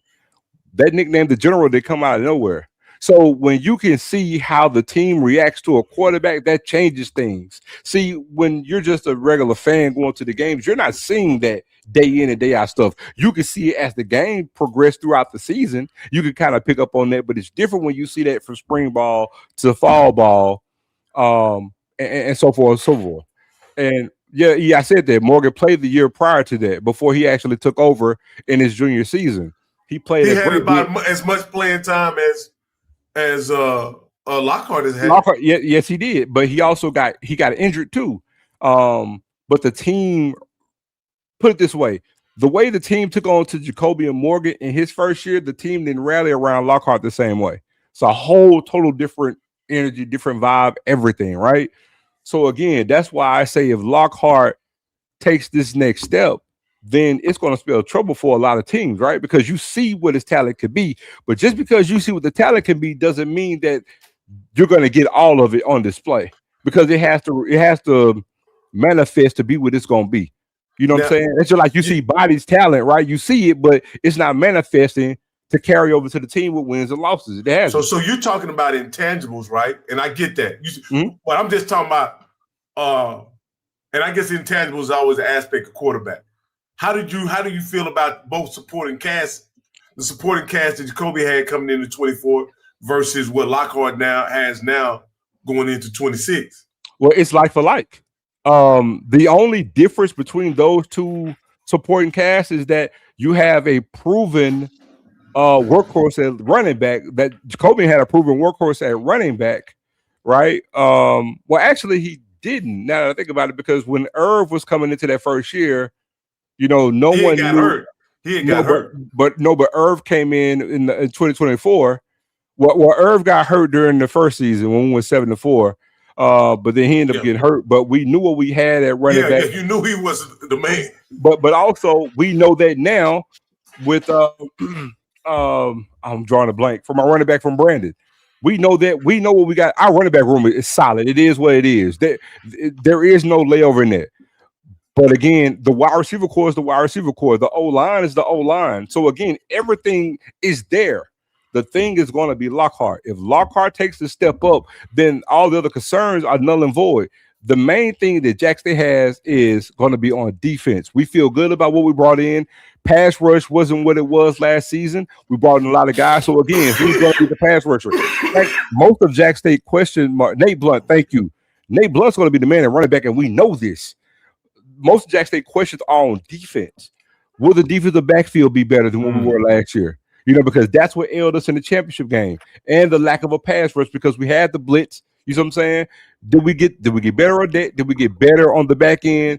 And can Lockhart take a step up at quarterback? If those three things happen, then Jack State has a recipe to win. Now I will say in 24, y'all were nasty on defense. But y'all had lost a lot of people the year before too. So that may be similar as well. Y'all answered a lot of questions in 24 about y'all defense from The previous kid year. coming, from the previous year. Y'all had some guys that came in and lit it on fire in 24. So that's interesting. I just wondered how you felt about that, because because I see it being very close. I actually see Lockhart somewhat being more of a rawer talent than Jacobian, but being much less experienced than Jacobian. In that Jacobian was a junior and Lockhart's a sophomore. We also have to remember too, in comparison, Jacobian Morgan started as a true freshman in Syracuse. Okay, see, he started 5 games as a true freshman in Syracuse with a 3-2 record. Mind you, with a 3-2 record. So he played, but he played, I believe, in like 8 games his freshman season. Like, he played a lot, and so that paid dividends coming back. And again, having a relationship with TC and Otis, coming back to Jack State, he played a lot of football. So again, that's why I say it was different, because when he got on campus, he was a leader from day one, and the team gravitated toward him. So that's a difference between you having a true freshman, you see what I'm saying, and who should have redshirted and was supposed to be redshirted basically, but wasn't. But that worked in our favor, obviously, with the way things worked out, because watch this. We still have a question mark saying this is year 1 to year 2, but the question mark looms bigger. Let's say he doesn't play at all last year. He doesn't have those 5 games. Now you're talking about a redshirt freshman and a true freshman battling it out for the quarterback spot for Jack State. It totally changes everything. But it doesn't change anything about his eligibility, because the rules change. You know what I mean? Like, but I'm talking about for the storyline for yeah. For him saving a red shirt in this regard, he would have essentially wasted a year. In that he was only going to get 4 more years eligibility anyway. You know what I mean? Yeah, so I get that, but I'm saying if he didn't play, because now you don't have any experience going into your quarterback room for this season. Now he has 5 games under his belt. You see what I'm saying? It totally changes things. Absolutely. Well, go ahead, Steve. Reset, man. Listen, hey, no problem, man. Sipping on Sundays on a Monday. Zophil, Rocky coming in, pitching while my internet went down, man. Talked about a lot of great topics tonight. Everything. Say, man, listen, real quick before we get up out of here, man, if you want to join, jump on the StreamYard and stuff like that. We went over SWAC Media Day. We talked about the various polls. We talked about why FAMU gave up the Georgia game. Talked about a lot of things about the scholarship, man. Once again, this show is for you guys. We appreciate it for you guys to join. Man, listen, I just want to say a couple of things before we get up out of here. The one thing that I think is great, man, this football season, I don't think anybody knows who's going to win. So I think everybody that believes in their team, and like I said, it's probably, if you had to be honest, in the SWAC, probably 3.5 teams that probably feel good about getting that championship. On that MEAC side, you got South Carolina State. But I'm going to tell you this, man. Again, when you lose 2 quarterbacks, you got to figure it out. And again, Trey Oliver always has something up his sleeve. Sean Jackson had a hell of fire recruiting deal. So when you start looking at these things, and I'll say this, that people say that dark horse is Bethune-Cookman zone. A lot of people on that all-SWAC team. The one thing that we didn't get to point out, and maybe, let me see if I can maybe pull it up. Can I ask you historians? Can I ask you historians a question right quick? Because I think this, to me, this is the year of hope, Steve. This is the year of hope. And I think this hope was ushered in by Prairie View winning the SWAC championship last year, right? When the last year with a school in the SWAC with Prairie View's profile, what happened the year after a school like with Prairie View's profile winning the SWAC? What usually or what has happened in the past when a school like that has won the SWAC championship? Is it immediately restored back to order where the big dogs come back and win championships? Is there some instability? Does it get passed around a little bit between Jackson State, then Valley, or whatever? Or what usually happens when somebody comes out of nowhere, like a Prairie View or in years past TSU, and win a championship? What usually happens after the year after? You want the truthful answer? Yeah. The truthful answer is Grambling, Southern, and Jack State wins the title. I just done as the God truth. And Now, the and, one but here's off, what I'm gonna say. And this is why, see the one offs, as you're trying to put it, they are real legit one offs because they are few far in between when they happen. So typically it'll happen, and then Southern Grambling Jackson will win the title. but here's the thing: what I will say, and most of the times, Rocky, and it's kind of back in the day, like we had Alabama State, where those guys have been together for a long time. They got a bunch of seniors. Yep. They got their senior quarterback, and then they win it. Those Grambling guys, Kincaid got there, but they had a whole bunch of guys that had been on that team for a long time, and they were a seasoned team. They went back to back. So here's the only thing that I will say, and this is where we're really going to see how great a coach is Tremaine Jackson is, because I believe he's put in the system for Prairie View to believe that they're going to be in the hunt every year going forward. I believe that. I believe they set themselves up. I think they're recruiting, and I know their coaching staff is lights out. I know their coaching staff is lights out. So my thing is, the only thing that I will say to Zoe's point is that Prairie View with a team, with a coach, we haven't seen that before, where you could say, you know what, this coach is one of the top 3 coaches in the league, and hell, probably top 2. Because, like I said, I'm going to give T.C. Taylor the number 1 because he won a championship. He's been there a little long. If you know, T-Jack can jump him, but my thing is, I think that's doing them shows, and that's why he goes back and talks about stuff he doesn't know what he's talking about. But that's why they're excited down at Prairie View, because they see that. But to Zoe's point, it usually comes back to the me, but now it goes back to the point. You got FAMU in there. You got Marshall Faulk down to Southern, right? You got Bethune-Cookman. The league is much different now because of NIL, because of transfer portal. You can really get better quicker. Now, the thing about it is, this is where I think the pressure comes in with Alabama State, because this is what Zoe said. He didn't mention Alabama State when he said Southern, Jackson State, or Grambling usually. We can kind of agree. Man, those are the big dogs. Those are historically, those are the big dogs. Yeah, but Southern's probably not in the running for a championship. No. Grambling, I think, is an outside looking. So really, Jackson State. So the team that's sitting out there, again, what did I say? Players that have been there, coaches continuity, is Alabama State. So that's why people keep looking at Alabama State and saying, hey, man, they've got a quarterback that's been back. They got Eddie E. Rob that's been there 4 years. They got a running back. They got a coaching staff that's been there. That's why people are saying Alabama State, Alabama State. But that's why the pressure's on them, and that's why they got to win. I'll say this, too, to add to that. I know people can kind of say what I'm about to say in other years, but this season in particular, I'm going to tell you why, because how everything lines up to Steve's point. Eddie Robinson has a knock on him. It would not be more magnified than this season. If Eddie Robinson loses to Jackson State and they don't make it to the SWAC championship game, his stature in the lexicon of coaches, his reputation, all of that, his credit gonna be horrible after the season. So there is some pressure. And I know people will say, I'm not going to say a hot seat because I can't speak to how Alabama State fans feel what they're going to do. But there is some major pressure for him to win that game in particular. I know they may say other games, but I'm telling you, at this point, he's going to be like James Franklin. If he does not beat Jackson State, and they play them in Montgomery, with Jackson State, typically we beat them in Montgomery. If he doesn't win that game, and if he, with Andrew Body, for a second season, does not make it to the SWAC championship game, if they don't win it, it's not gonna be favorable for him. I'm telling you, at all. No, the pressure. Listen, he has. You know, I'm gonna tell you something. You know what's funny about this year with Eddie Robinson? It's kind of like with Willie, right? Willie knew going that year, Dion was gone. We had came back with all SWAC players. We had the most, both sides of the ball.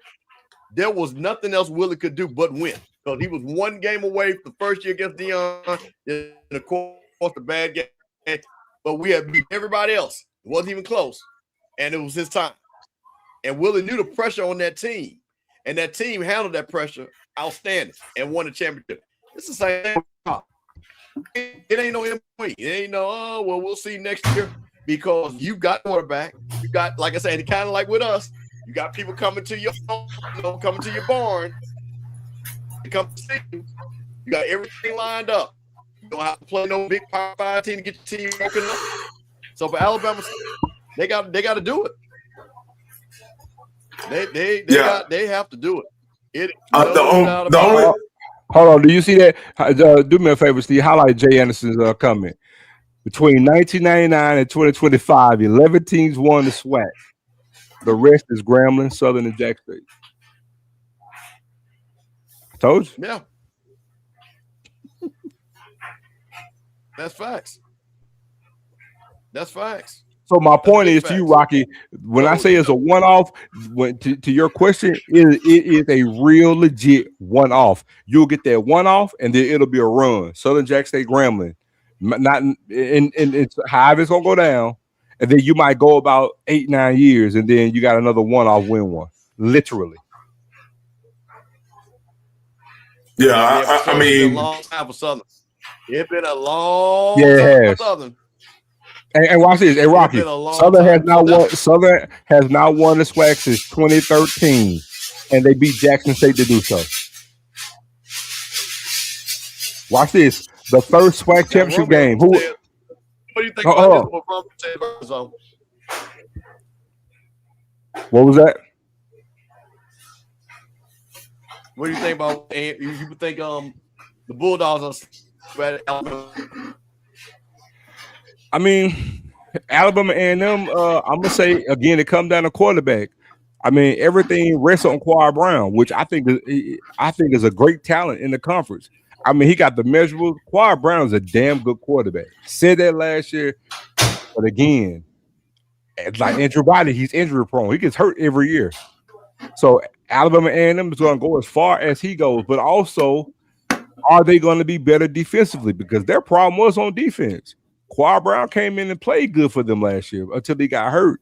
So their thing is going to be how well they stack up at quarterback. Can Quad Brown stay healthy?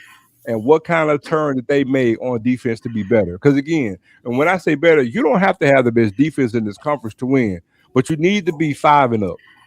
You need to be 5-0.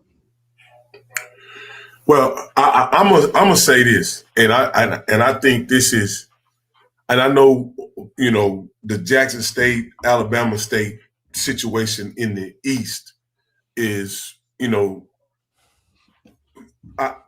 it's looked at as a toss-up, right? But it hasn't been a toss-up the past 4 or 5 years. I think, if I'm not mistaken, I think Bama State has one win in the past 4 or 5 years, if I'm not mistaken. Mm-hmm. I don't know how the previous coaches did against Jackson State prior to Prime being there or whatever. They didn't win championships. But my point is saying this is I think Eddie Robinson's future or how he's viewed is gonna be in relationship to how healthy Andrew Body ends up being for the rest of the season. And also how healthy Smoots is. He has not only one quarterback coming off an injury, his top 2 quarterbacks are coming off injuries, right? So what does that mean? Again, I think I'm looking forward to Andrew having a big year and being extremely healthy, right? But what TC Taylor and Jackson State has put on the field the last 3-4 years, there's no guarantee that a healthy Andrew Body will be able to beat those guys in Montgomery and Jackson State anywhere, because TC Taylor has put together a formidable roster each and every time he's put a team together. Well, I have to say that differently, Rocky. So that's true what you stated, but my thing is a healthy Andrew Body or a not healthy Andrew Body, he has yet to be Jack State, period. Yeah. So my point. No. Let's be accurate when we say this. Eddie, Coach E. Rob has beat Jackson State. He beat him on homecoming one year, if I'm not mistaken. He hold on. So Eddie Robinson has 2 wins against Jack State as a head coach. He has a losing record. It's like I think he's 2-5 against Jack State, I believe. Well, he only been there 5 years, right? So he can't be 2-5. No. He's one. Okay, no, he only won. He was the head coach in the spring season, right? He No, lost to Deion no. twice. No, he Well, lost he to only Deion. has one wing. Is Jack State? No, He he only only has that one win. Yeah. He only beat Jack State. only- He beat Jack State. He's to 1 and homecoming 3. Jackson. He's 1 and 3. 1 and 3. So here's my thing. My point is, yes, he has to have an Andrew body. My thing is it's two parts of this. First things first, that's why I went and I stated that I'm not saying that he's going to be fired if he loses this game.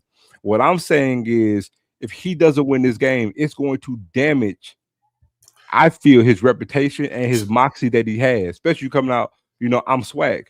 Well, again, now you're going to be 1 and 4 against JSU, but you have body for 2 of those games, or 3 of those games rather, and yet you didn't have a win at all. My point about Andrew Body is, because we talk about this great talent and we want to circumvent it, right? Oh, well, that was different because he was at Texas Southern. Well, now he's at Alabama State, and guess what? They've been picked to beat Jack State the past 2 years in a row, and again, he's over. So it weighs equal on them. This is going to be it's going to loom large from a career standpoint for Andrew Body, and for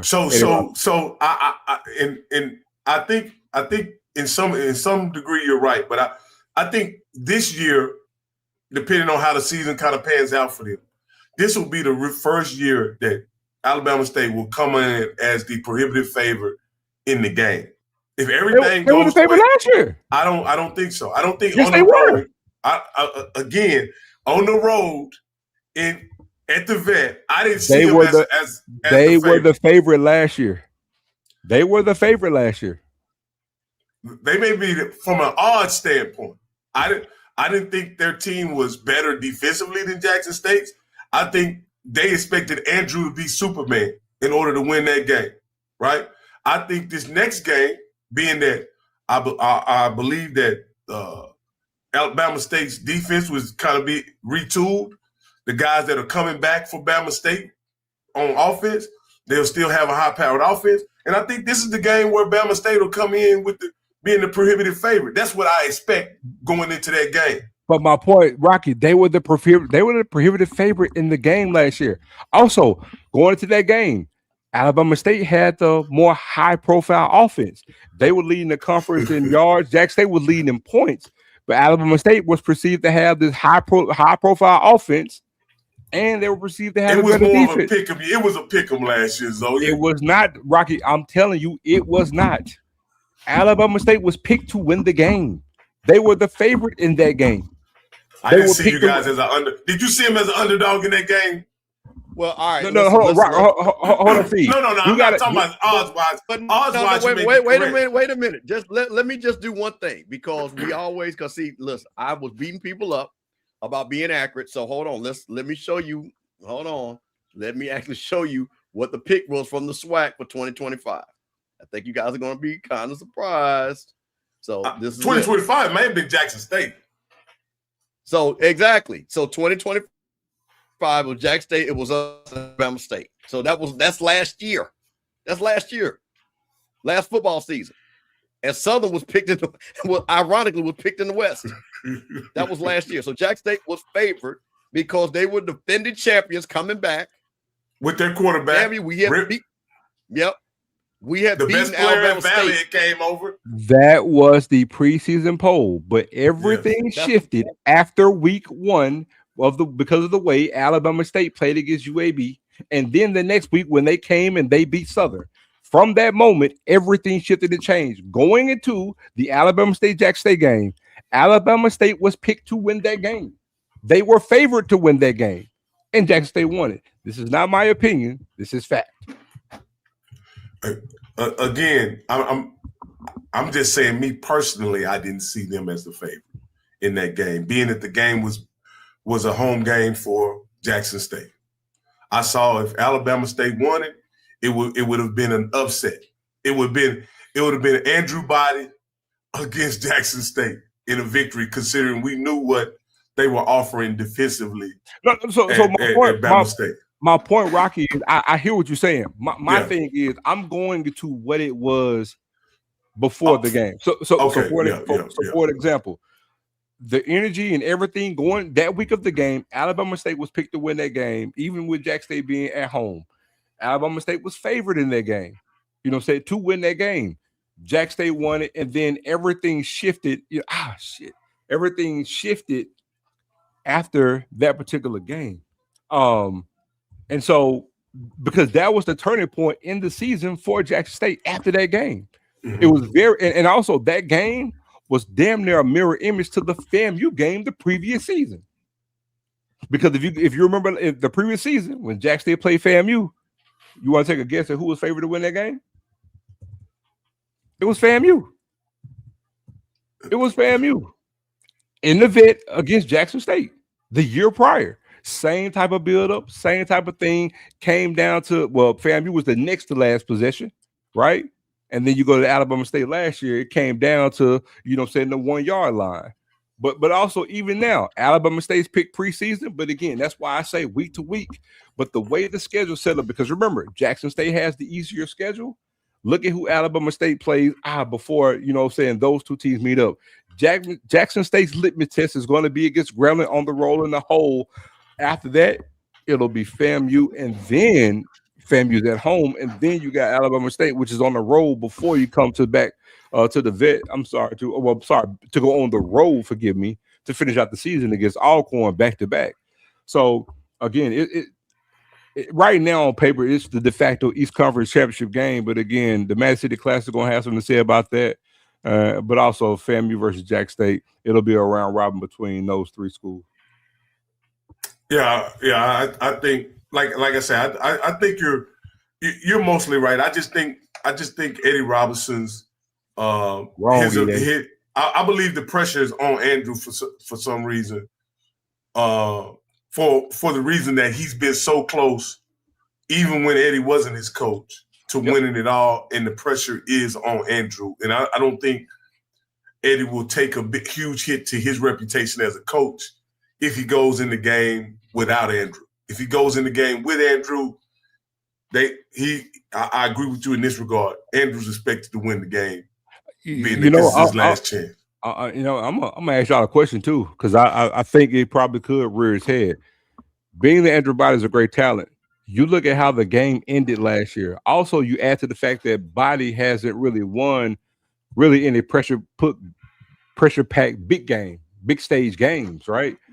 He has those games against Southern that he won, but we're talking about big games. He hasn't won those.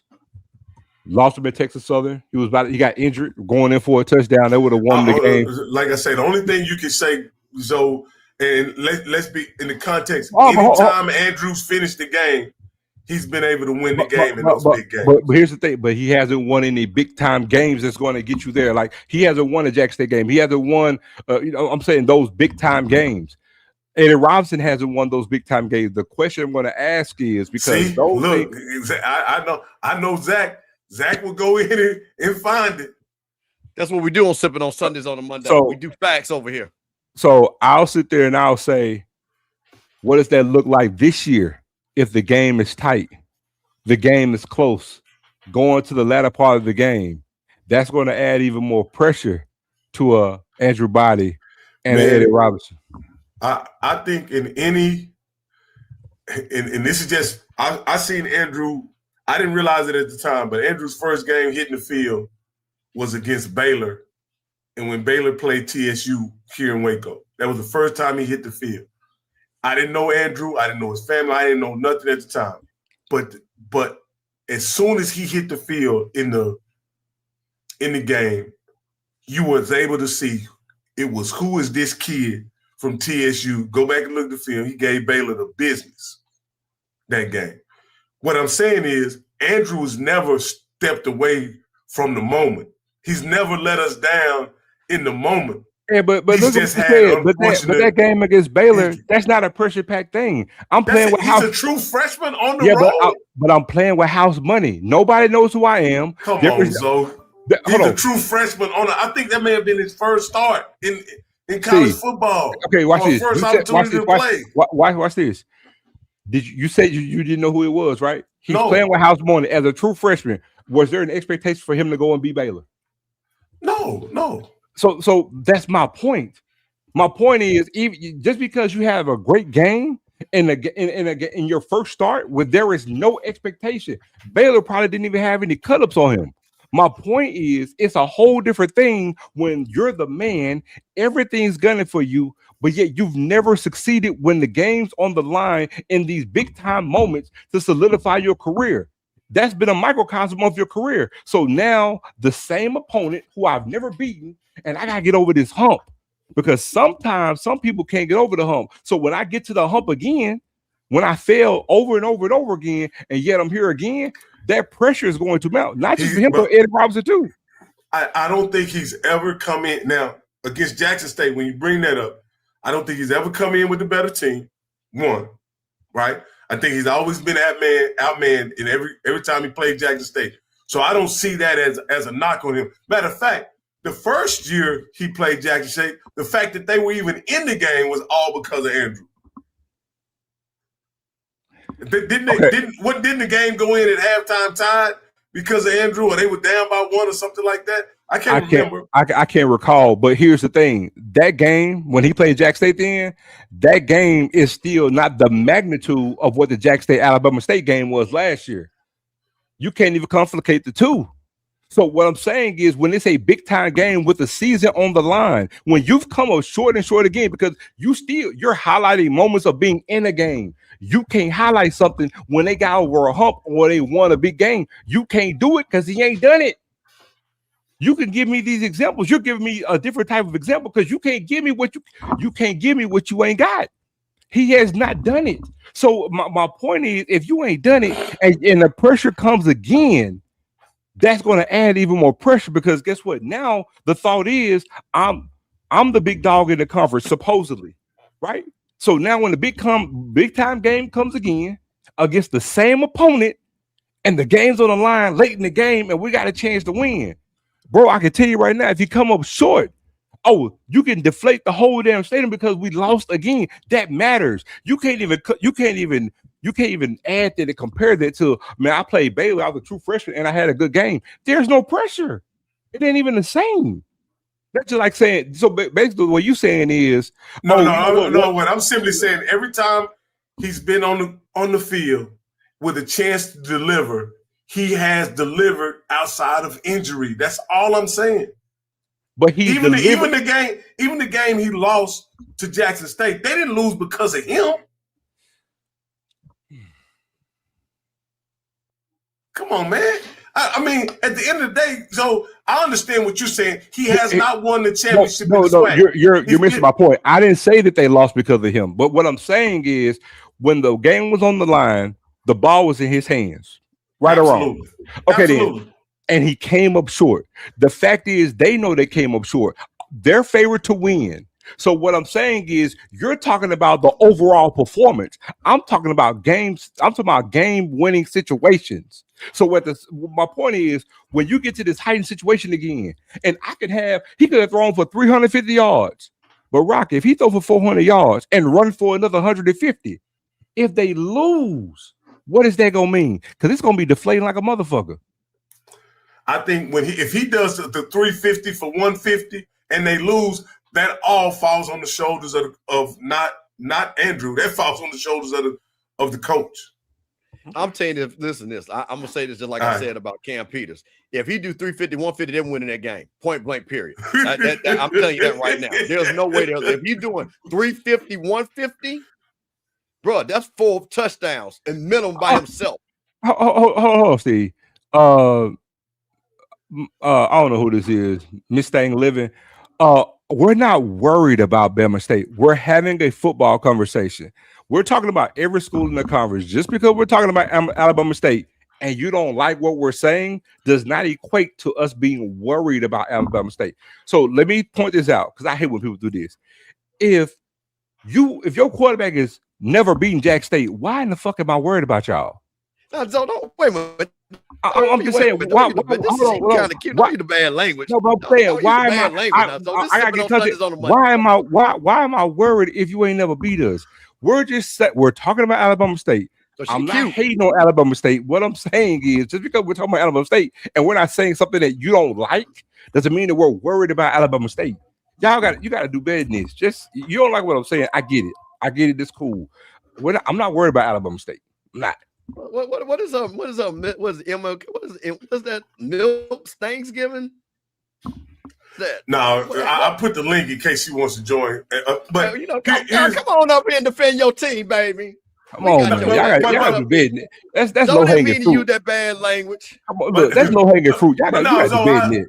So sometimes, here's the deal. I get what you're saying, Zoe, about Andrew and him as an individual not being able to get over the hump and win a championship, right? On two different teams. I get that, right?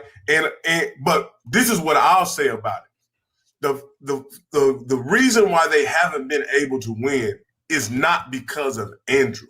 That's all I'm saying. It's not because he got in the moment and laid an egg. It's not. It hasn't been that. I never implied that he did. That's what I'm saying. My point is, in my case, and again,